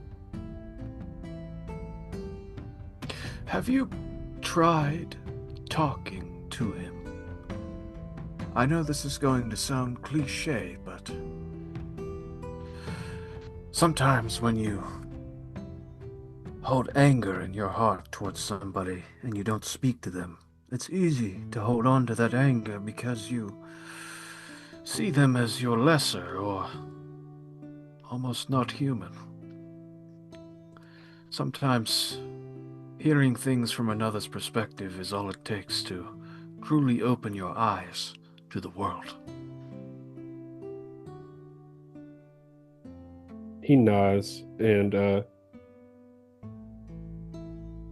you can clearly see you've gotten through to him. He just explains that Captain Knuckle had been wanting to communicate with them, like he'd like throughout the time of like traveling throughout the day and everything. He was trying to communicate to make sure they were traveling along the same route, and he'd like would just flat out tell his messengers or tell like the scouts at hand that like just give him a second hand, that sort of thing. He wasn't directly communicating with them, but he definitely appreciates what you said so far, and he'll ask for a moment alone for like just for some space, but he puts his hand on your shoulder, and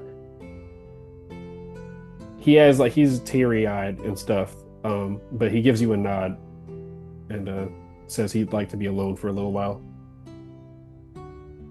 I say Aisha and I stand up and leave him.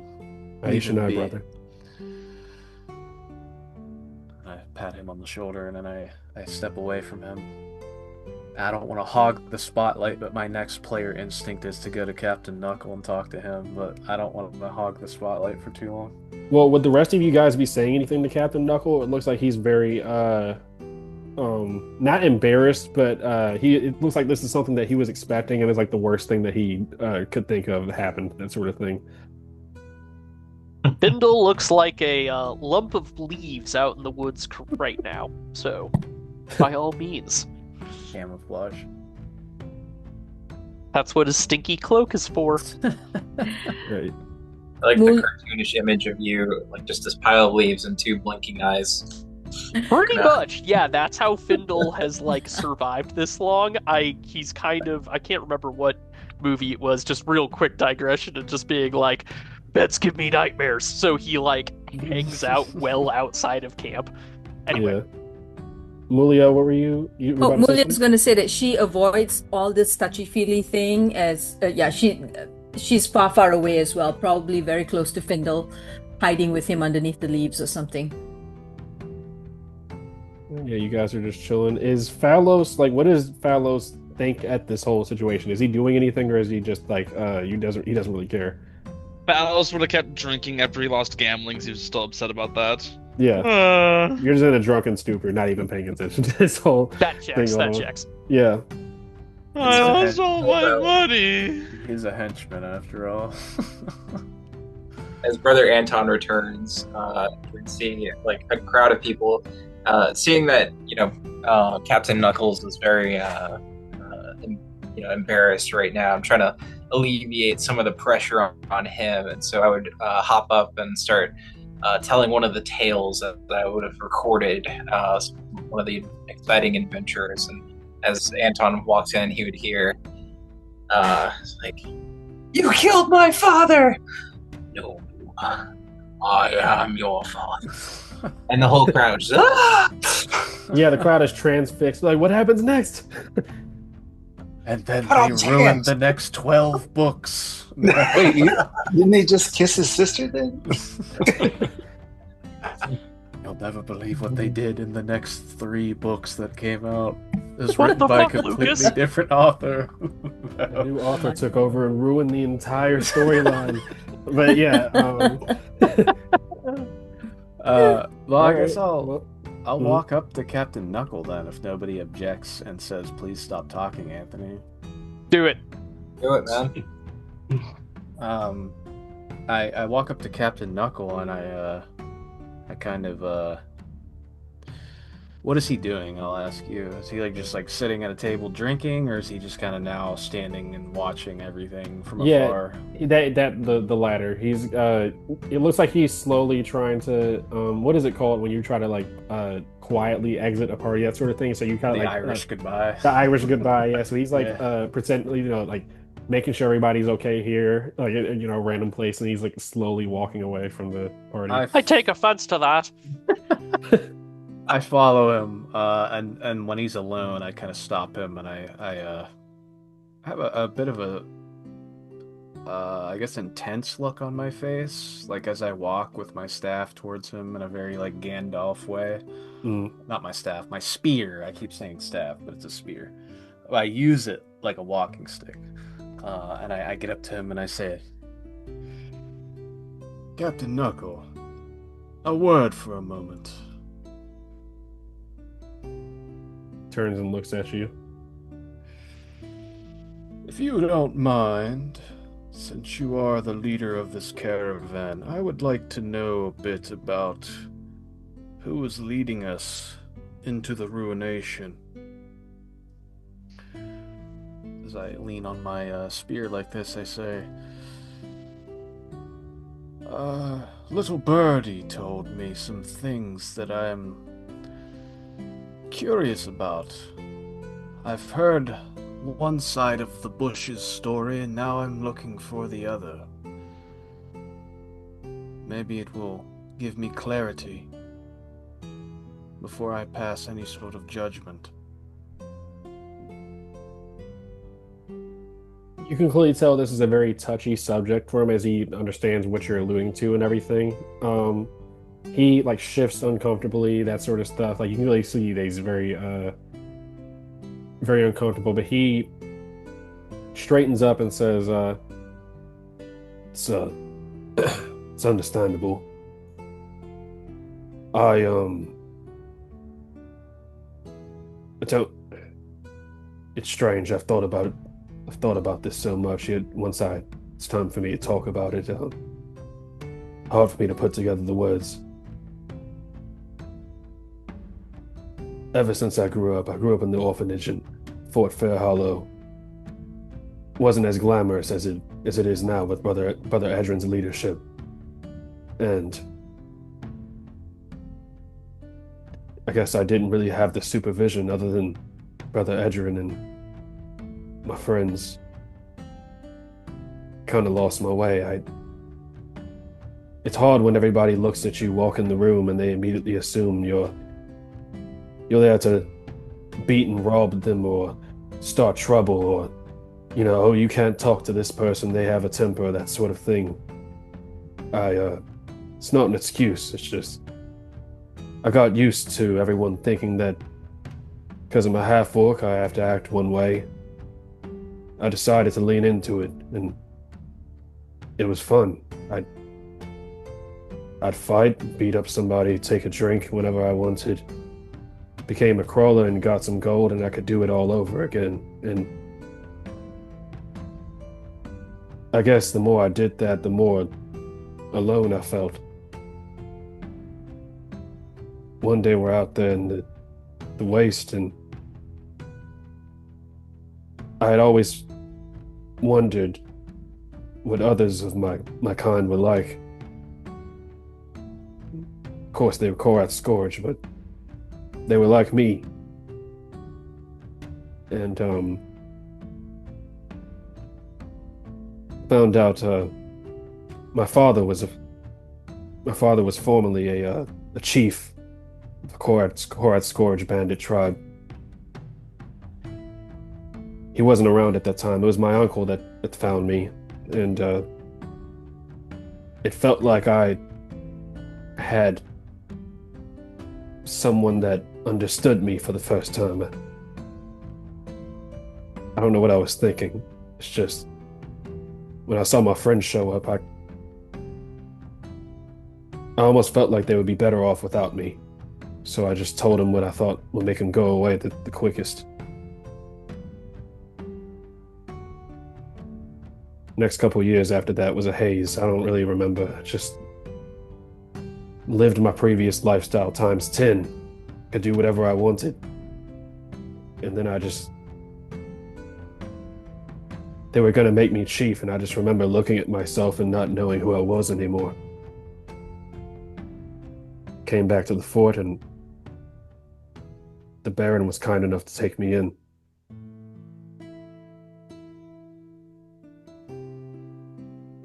Decided I wasn't ever gonna be anything like I was before.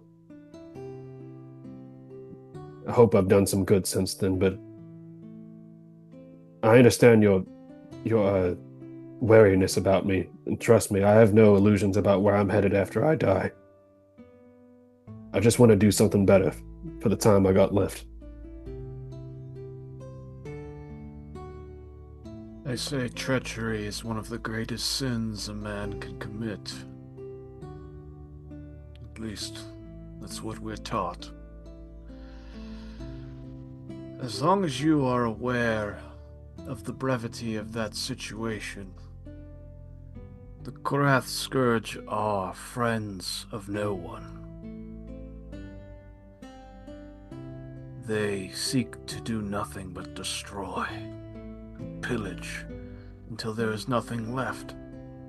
And there will be nothing left if they ever gain power. I'm glad you came to your senses.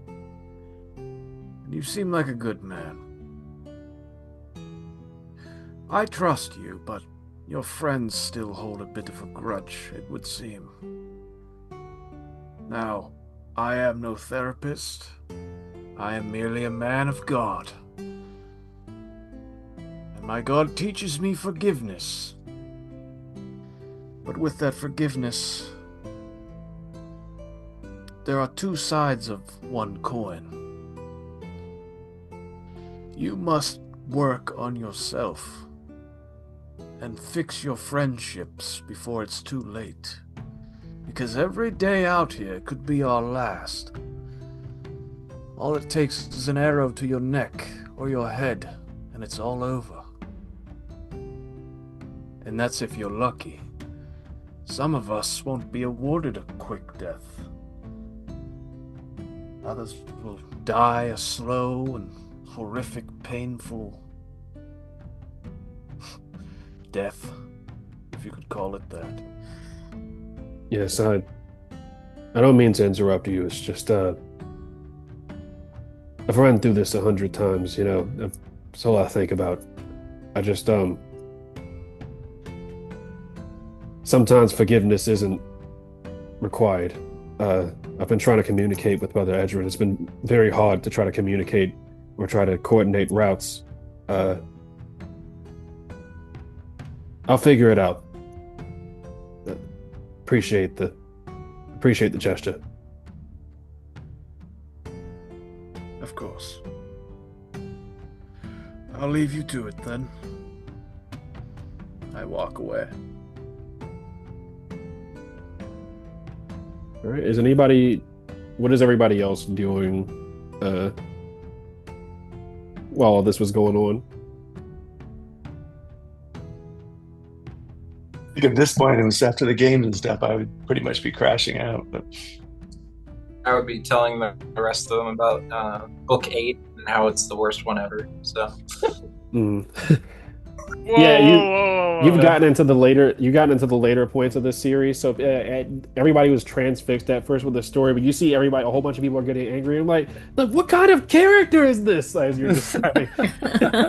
They can use hyperspace to destroy the. Why would they use hyperspace? Yeah. What are you even talking They're about? not even warriors. How are they able to hold a psionic spirit blade? What about take this seriously? Mulia, Findal? You guys are kind of off by yourselves. What are you doing? Mulia is practicing rolling dice for the next gambling session. Mm-hmm. While she's quietly, yeah. And Findal, while everybody was gambling, would have probably been checking his snares and, collecting herbs and seeds and, being fucking Radagast the Brown. And then eventually kind of clumped up, because I kind of imagine his cloak, he'll just kind of wrap it around himself with the hood up, and he basically just looks like, like leaf litter and branches, like on the ground to kind of like camouflage himself. And yeah, he's basically just sleeping. Got a ghillie suit for a cloak. Mulia, I'll say that you notice, since you and Findal are kind of like on the outskirts in like the same sort of area, Mm-hmm. you notice as Findal puts up his cloak, it's just this, it looks like a very basic green cloak, but as he puts up the hood, you notice the lining of the hood and then like the lining of the inside of the cloak.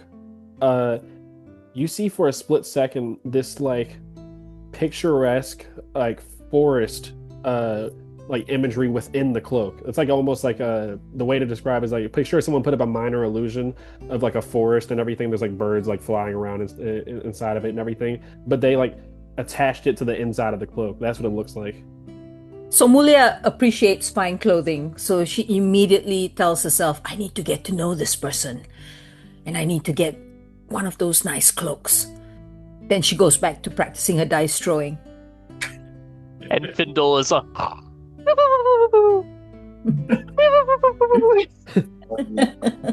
Yeah, and I assume Phallos is just drinking. He's like completely like wasted right there.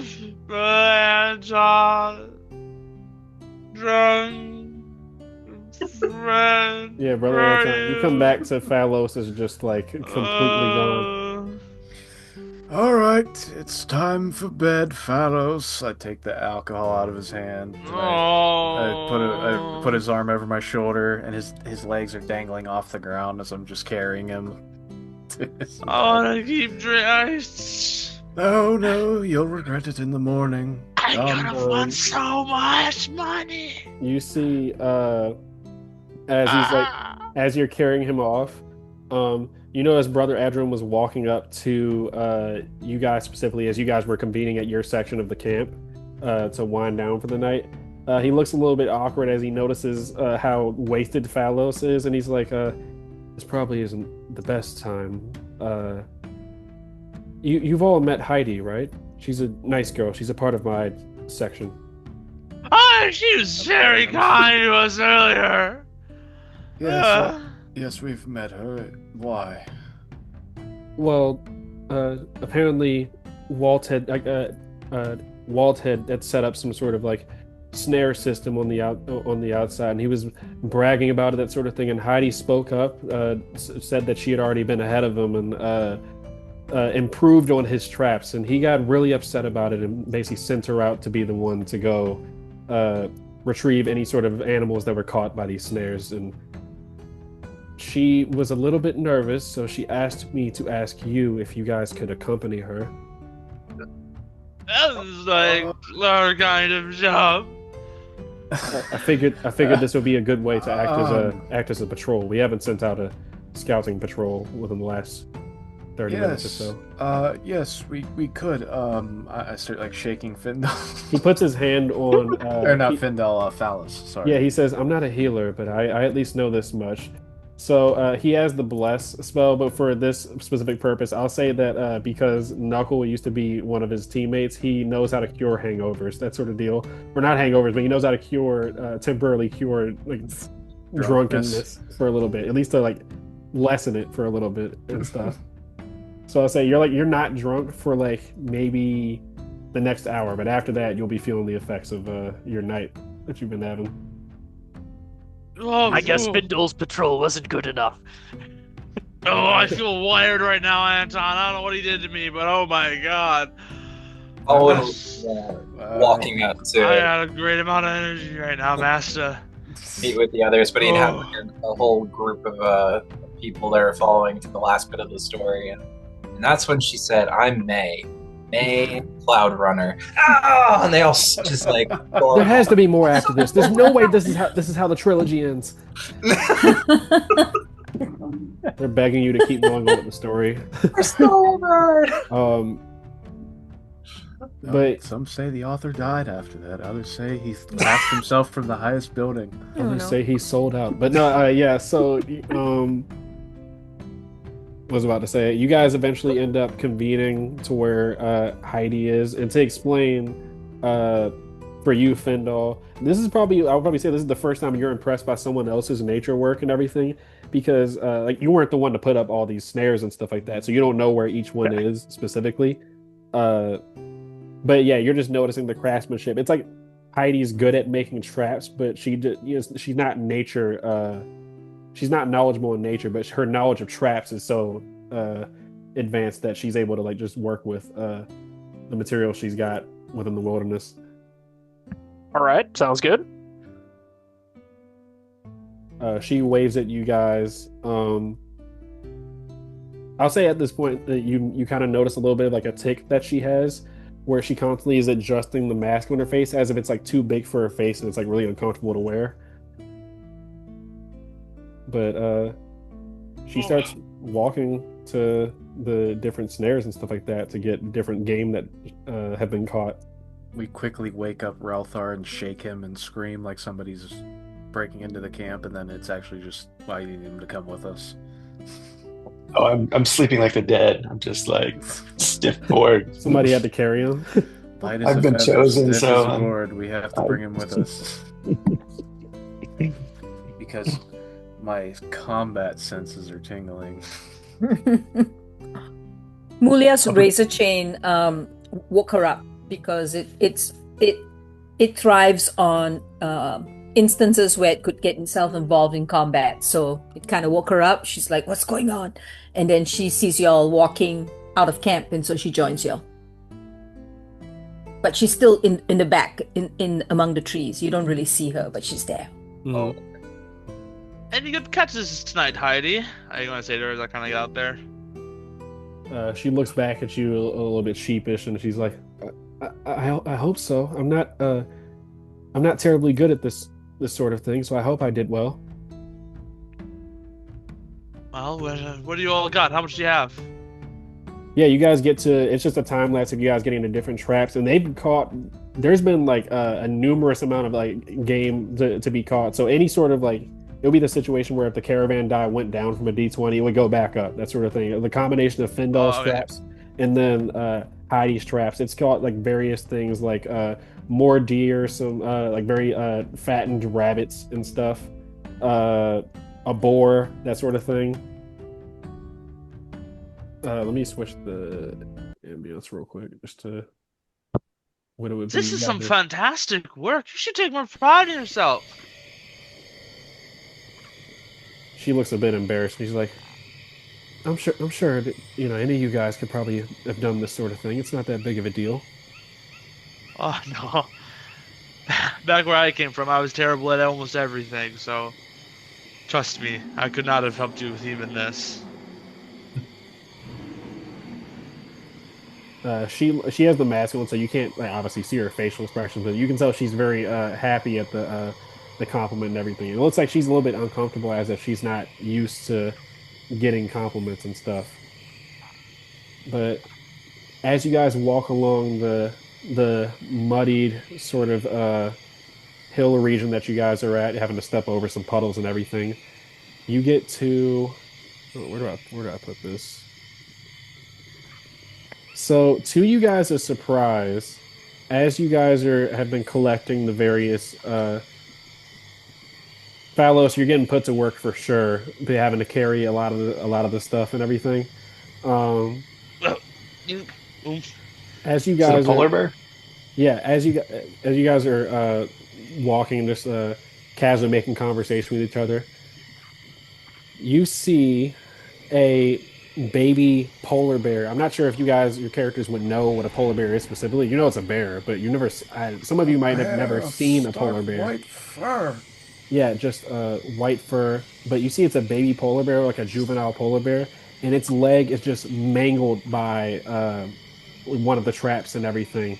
As it's just like I don't know the word for the sound that bears make, but it's like kind of like screaming out in alarm and pain and everything, trying to like bite at the snare and stuff.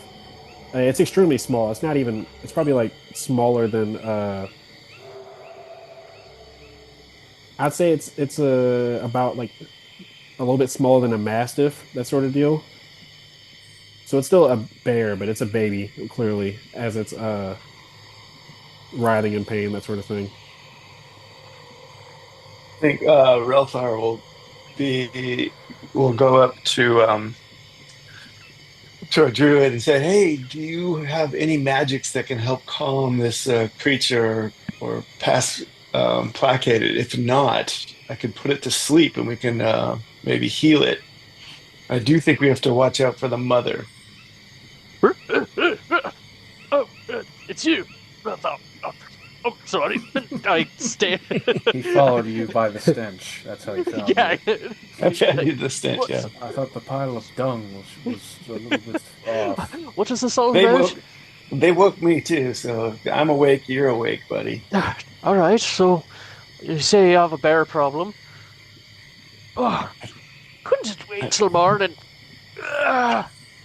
Well, I'm more worried about its family following it here, so we can All deal right. with this baby. We can deal with the mother later. Okay, well, has anybody just tried to shoot it? Let's not put it out of its misery just yet. Okay. So what are you wanting me to do? If you have no means of placating or calming this creature, then I can put it to sleep. I'd probably be the better one. I mean, I can definitely speak to it, but if it's caught in a trap, as you say, then yeah, it's probably not going to be much reasoning with it. Do we know if it's in the trap or is it just wounded? Yeah, its leg is currently like Oh, it it isn't on can't the move trap. because it's like back right leg. It's one of its hind legs. It's just mangled by this trap. Like it's profusely. Yeah, I'm figuring that it's like an Yeah. actual bear trap. Like, Yeah, it's not like gushing blood or anything like that, but it seems like it's like probably its leg is broken, like or like some sort of like joint in it is broken. Is it like can't even stand on the part where it's like trapped? Well, I have no idea if this will work or not, so I will bravely charge forward and cast sleep. Mulia walks out of the shadows. What is that white, fluffy, weird-looking thing with teeth? She's not Fendal, seen a this polar is- bear. Yeah, that's what I'm saying. Fendal, this is new devilry. Fendal, for you specifically. This is one of the most jarring experiences you had in nature because they are not natives to this region at all. Like this is more so like a forested sort of region. It gets cold during the winter, but it's well, this isn't summer. particularly good. It's This summer. And a bear polar ain't bear is here. this bear figured ain't from here. I figure it's an albino grizzly or albino black man. No, it's an entirely different type. It's They're not native here. got to be magical if it's here. No, Might be it's worth something. strange. It ain't magical though. I've seen them before, but not anywhere near here. This could be a problem, but I like your idea to start. Let's put it to sleep, Yeah, go ahead and make your. and if there is a mother nearby, then we'll keep our eyes out for it. Go ahead and make Okay. a casting check. I go up within near range and yeah. oh, I fail miserably. Mulia, Spell if you fizzles. could, I think perhaps this may be a good time. Noticing the panic in Findal's face, perhaps you should climb to the top of a tree and look around to see if you see anything. And I wiggle my magic fingers and try to read the script with the mask on, and it fails miserably. Mulia, oh Mulia, dear assassin. I can climb trees. I will do this. And so, yeah, she tries to climb the closest tree, the tallest tree. Yeah, you're an assassin. I won't make you make a check for this. This is literally your whole thing. So you guys see Mulia like parkour, almost like Naruto, just like leaping from like branch to branch and everything. You can even add in a couple extra flips in there just to impress them if you want. Oh, But, I yeah, would do that. yeah, like somersault and everything, twisting in the air. As you get to the top of the tree line, you peer over top, and I'll say you notice a little bit of movement. It looks like two shapes moving towards where the others are below. Can I tell if it's the same? Does it look? Is it too dark to see what color the shapes are, or get a sense of what textures are out there? Because it's dark, so you can't see the exact like details of the shapes, but I'll say because it's dark, you know that it's not another polar bear because it would stand out because of its white fur, even in like the darkness, that sort of deal. So It also doesn't look like the disturbances in like nearby bushes or wherever they're walking is big as an actual full-grown bear. So I'm going to run across the branches of the trees, to get a closer look at these things. You see two men, one of them bald, the other one having like a like braided hair with like it looks like it has like monster teeth or like the teeth of the fangs of beast as like the beads for the braids and everything in the other one's hair and stuff. But they both are wearing these like scaled. It's not scale mail, but it's like if it is scale mail, it's the most expensive looking scale mail armor you've seen. As they just have this scaled armor on, like nearly like full plate except for like a helmet, and one of them has a crossbow and is aiming for the location of where the others are standing. Her gaze lingers a little too long on the shiny, beautiful armor as she appreciates the fine craft work, and then she shakes her head and she's like, no. And then she runs back across the trees and scales back down, little flip in there, and lets everyone know what she saw. Real quick, would my cloak whisper to me a warning as danger approaches?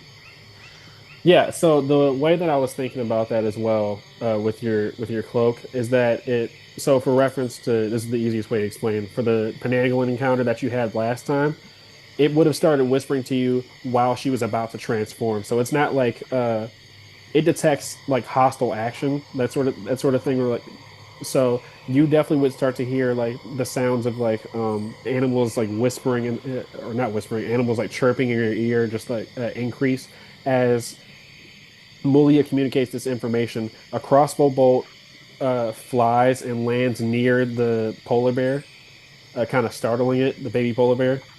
And you guys see these two figures walk in from the bushes. Hold up 1 second. Gotta move some stuff off to the side.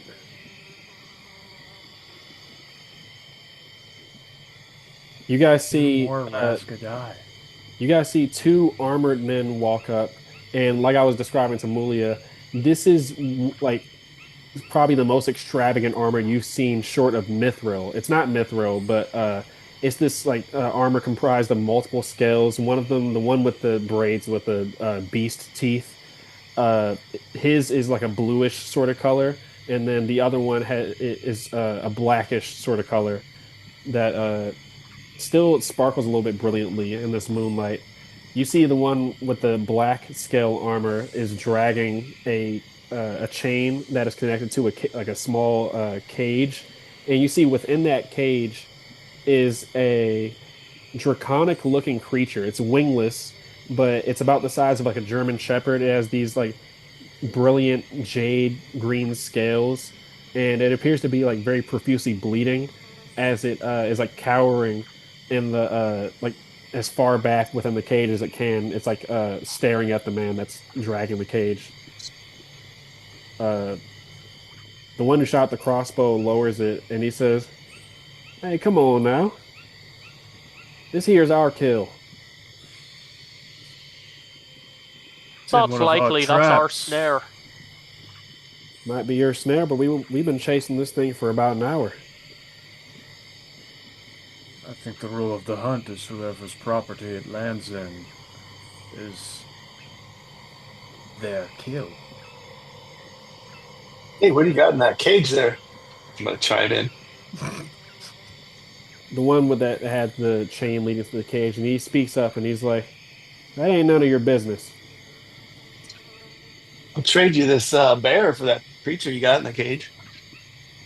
They both kind of laugh and look at each other and like, "Look, we're not gonna make this a whole thing. It's been a long night. You'd be surprised how fast these little bastards can run. How about we, how about we give y'all what 5 gold? Y'all can be on your way." Where are you from? Hey, you telling me you ain't heard of this? No, I'm sorry I haven't. We're new here. We're the Beast Boys. Me and my. Do you guys Beast actually laugh at your Boys. characters? No. Yeah. I've heard of these beastie boys. Yeah, Fendel, you definitely would have heard. You definitely would have heard of them, the Beastie Boys. You definitely would have heard of them, Fendel, if you've been like or even like Cowan. You might have heard of them as well. They're essentially a group of wild game hunters, but they hunt beast. That's their like claim to fame is that they hunt. He kind of explains because you're asking a person that's very proud about his membership to talk about it. It's like a person who's like makes it their whole personality of being in a biker gang. He's like, we hunt giants. These little dragon folk right here as he motions to the cage, trolls, you name it. How do you think we got this armor? Dragon scale. And as he looks at Cowan, he notices the cloak you have on. Real dragon scale. Dang it! And Fendel chuckles. and there's only 2 of you out here alone. Only 2 of us needed to catch something like this. Chased off the mother a couple miles back. Are there more of you? Or is it just, are you 2 brothers? Hell yeah, there's more of us. Are you kidding? Most famous band of hunters this side of the country. Would Findle know if they are like bullshitting in the sense of like, would there be potentially a larger like hunting party, or is he talking about more generally like, oh yeah, it's like a whole guild? They're a group, but they kind of operate upon like they want glory. They're doing this for glory and then like being thrill junkies and everything. So they don't really coordinate a whole bunch. Like you might see 2 or 3 of them on an assignment, but most of the time they want the claim to the kill, so they don't want to group up too much. So you would guess to say. Am I getting the feeling that they're kind of like poaching? Yeah, you would probably say they're like poachers. So my Fantasy character poachers. would kind of see that as a bit uncouth. He just speaks out. I definitely whisper. I definitely whisper to the others. They're probably alone.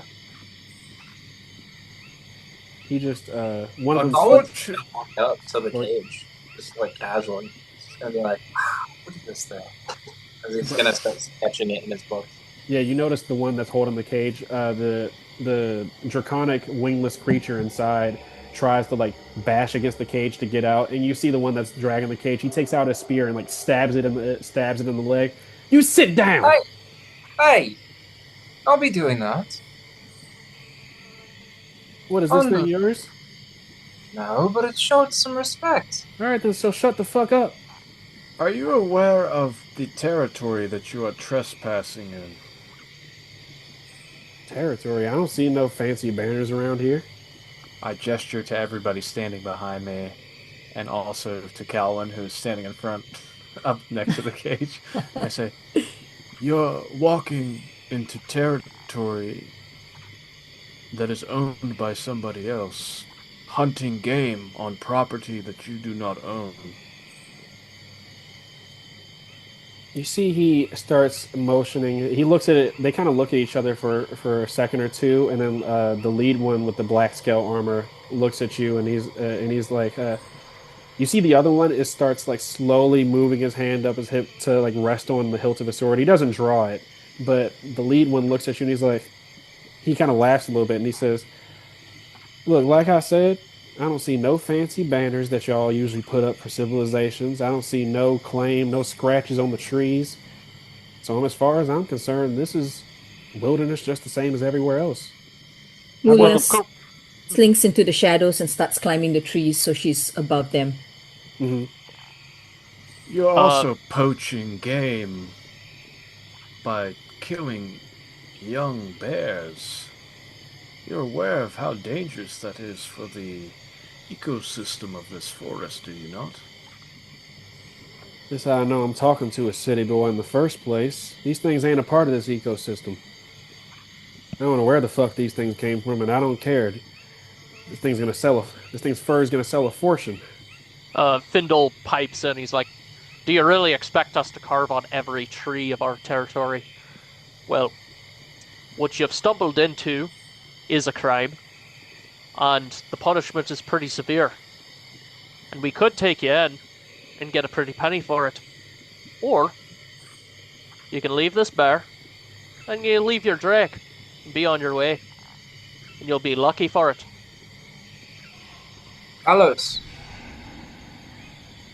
I'm gonna cast Insight, I believe it's called, or Instill on my Incite Rage.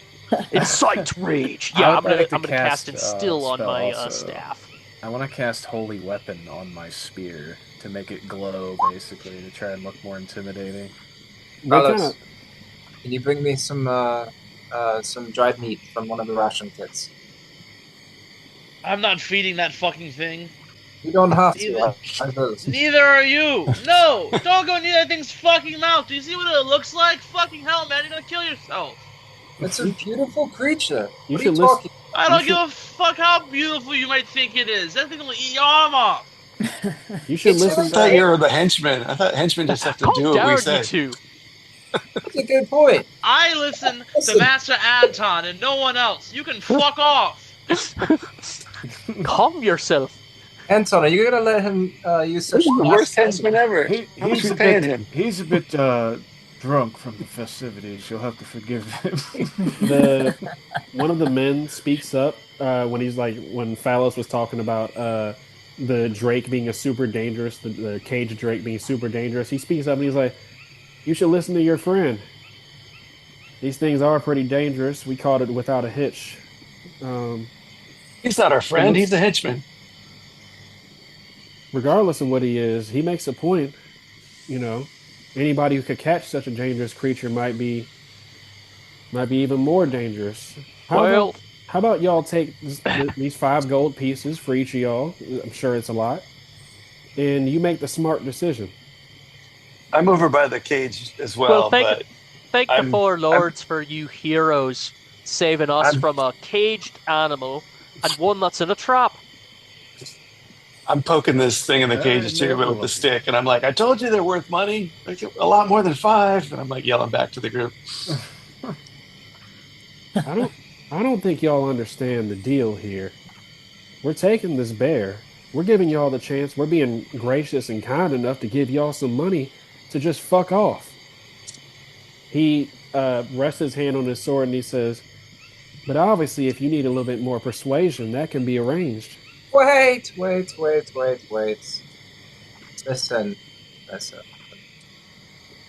We need to calm down, okay? We just need to calm down. Maybe, would you like to hear a story? I don't want to hear nothing you gotta fucking say. Get the fuck out of my face. I'm going to attempt to transfix these guys. Oh, shit. And I will go into one of my gonna stories. stunlock your villains again. Dun dun dun. Have you heard the tale of Darth Plagueis the Wise? I'll tell you the story about what they did to Pook Lywalker. So the fun thing is that my character, for one of my talents, I got the DC 9 to presence. I just have to roll the 9. Now this has a level limit on it, does it not? Level 4. So level 4 creatures. Shit, that's pretty strong. Yeah. Here we go. Oh. Plus. He's lying. 10. Making something up. Yeah, you begin to tell them the story. They are not above level 4, as they looked at like they were immediately about to start getting hostile, as they were getting they're getting extremely irritated and annoyed at you guys. But you see, they just go slack jaw.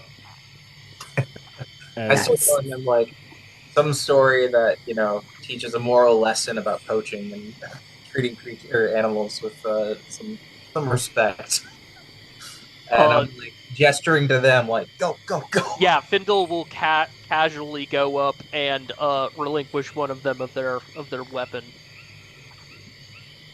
I'm gonna try to open the cage. Whoa! Don't. The thing is, Let the bear out of the bear trap. Who's trying to do that? I'm definitely gonna fucking stop Val.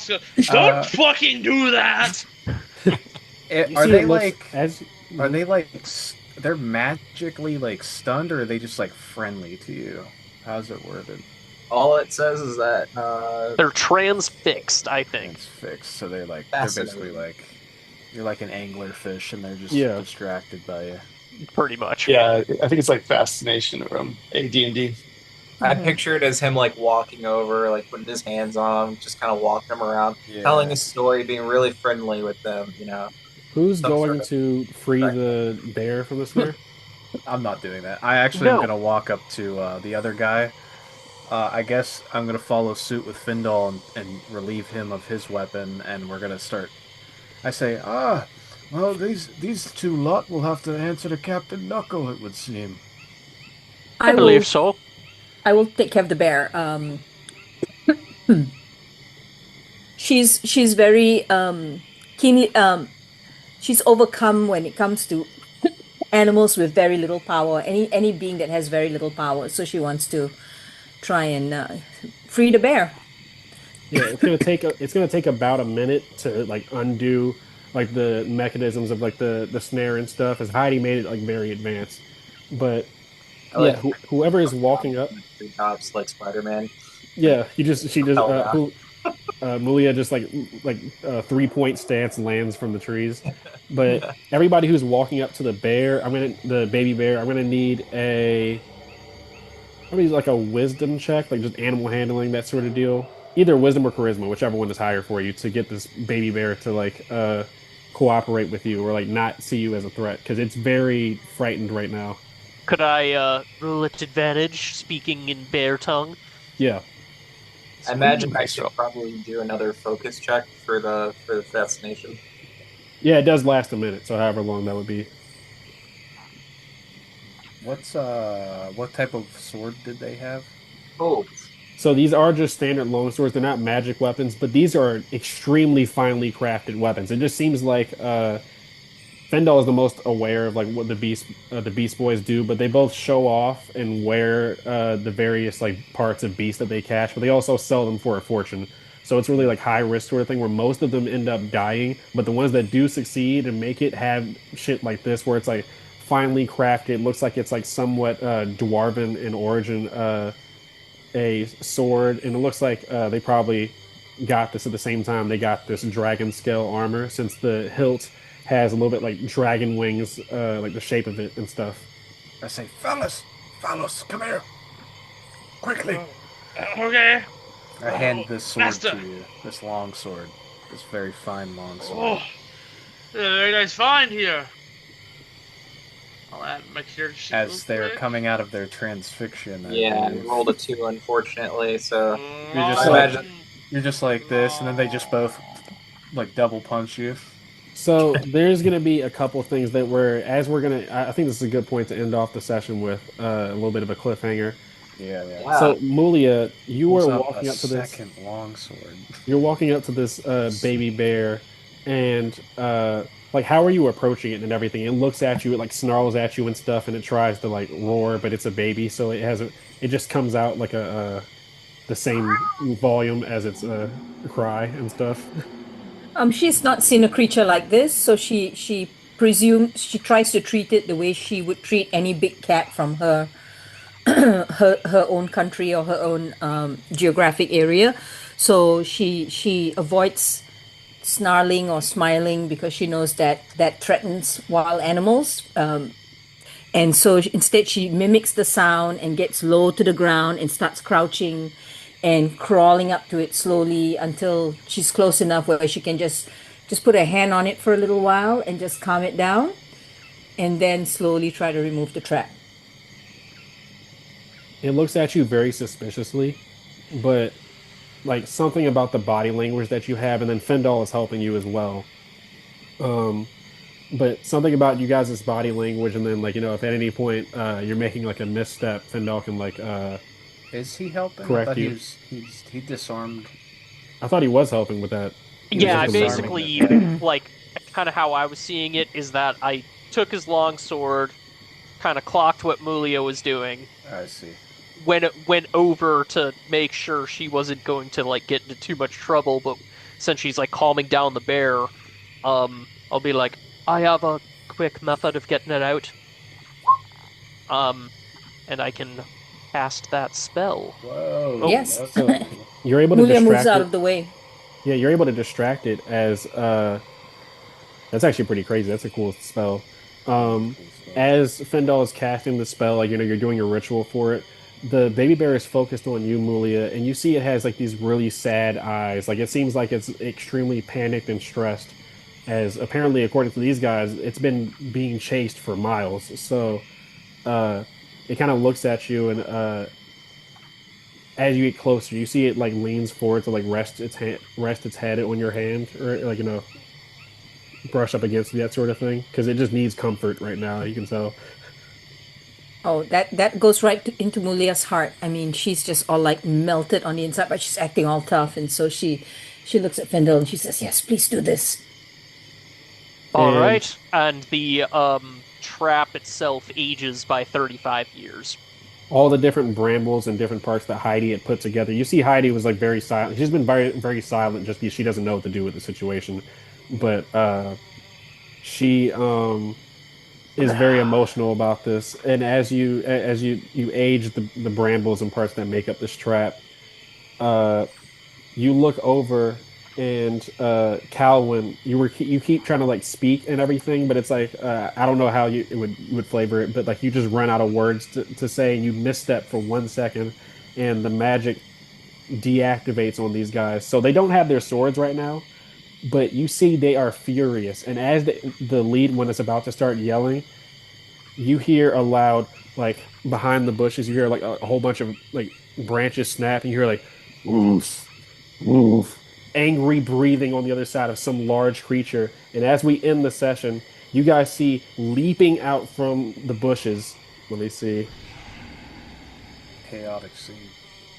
Mother dear. Uh-oh. Leaping out from the bushes, as it looks over, you see this large polar bear. Like I don't remember the actual measurements for polar bears in real life, but almost double the size of a man and bigger than any bear you've ever seen. Platinum white fur, but you notice its back is like riddled with arrows, these like strange arrows. And as it rears up on its legs, it looks over towards its child, and it sees a mangled, bloody leg and strange people standing around it. And it roars, and as it does, the screen goes black, and Beast of Burden pops up on the screen.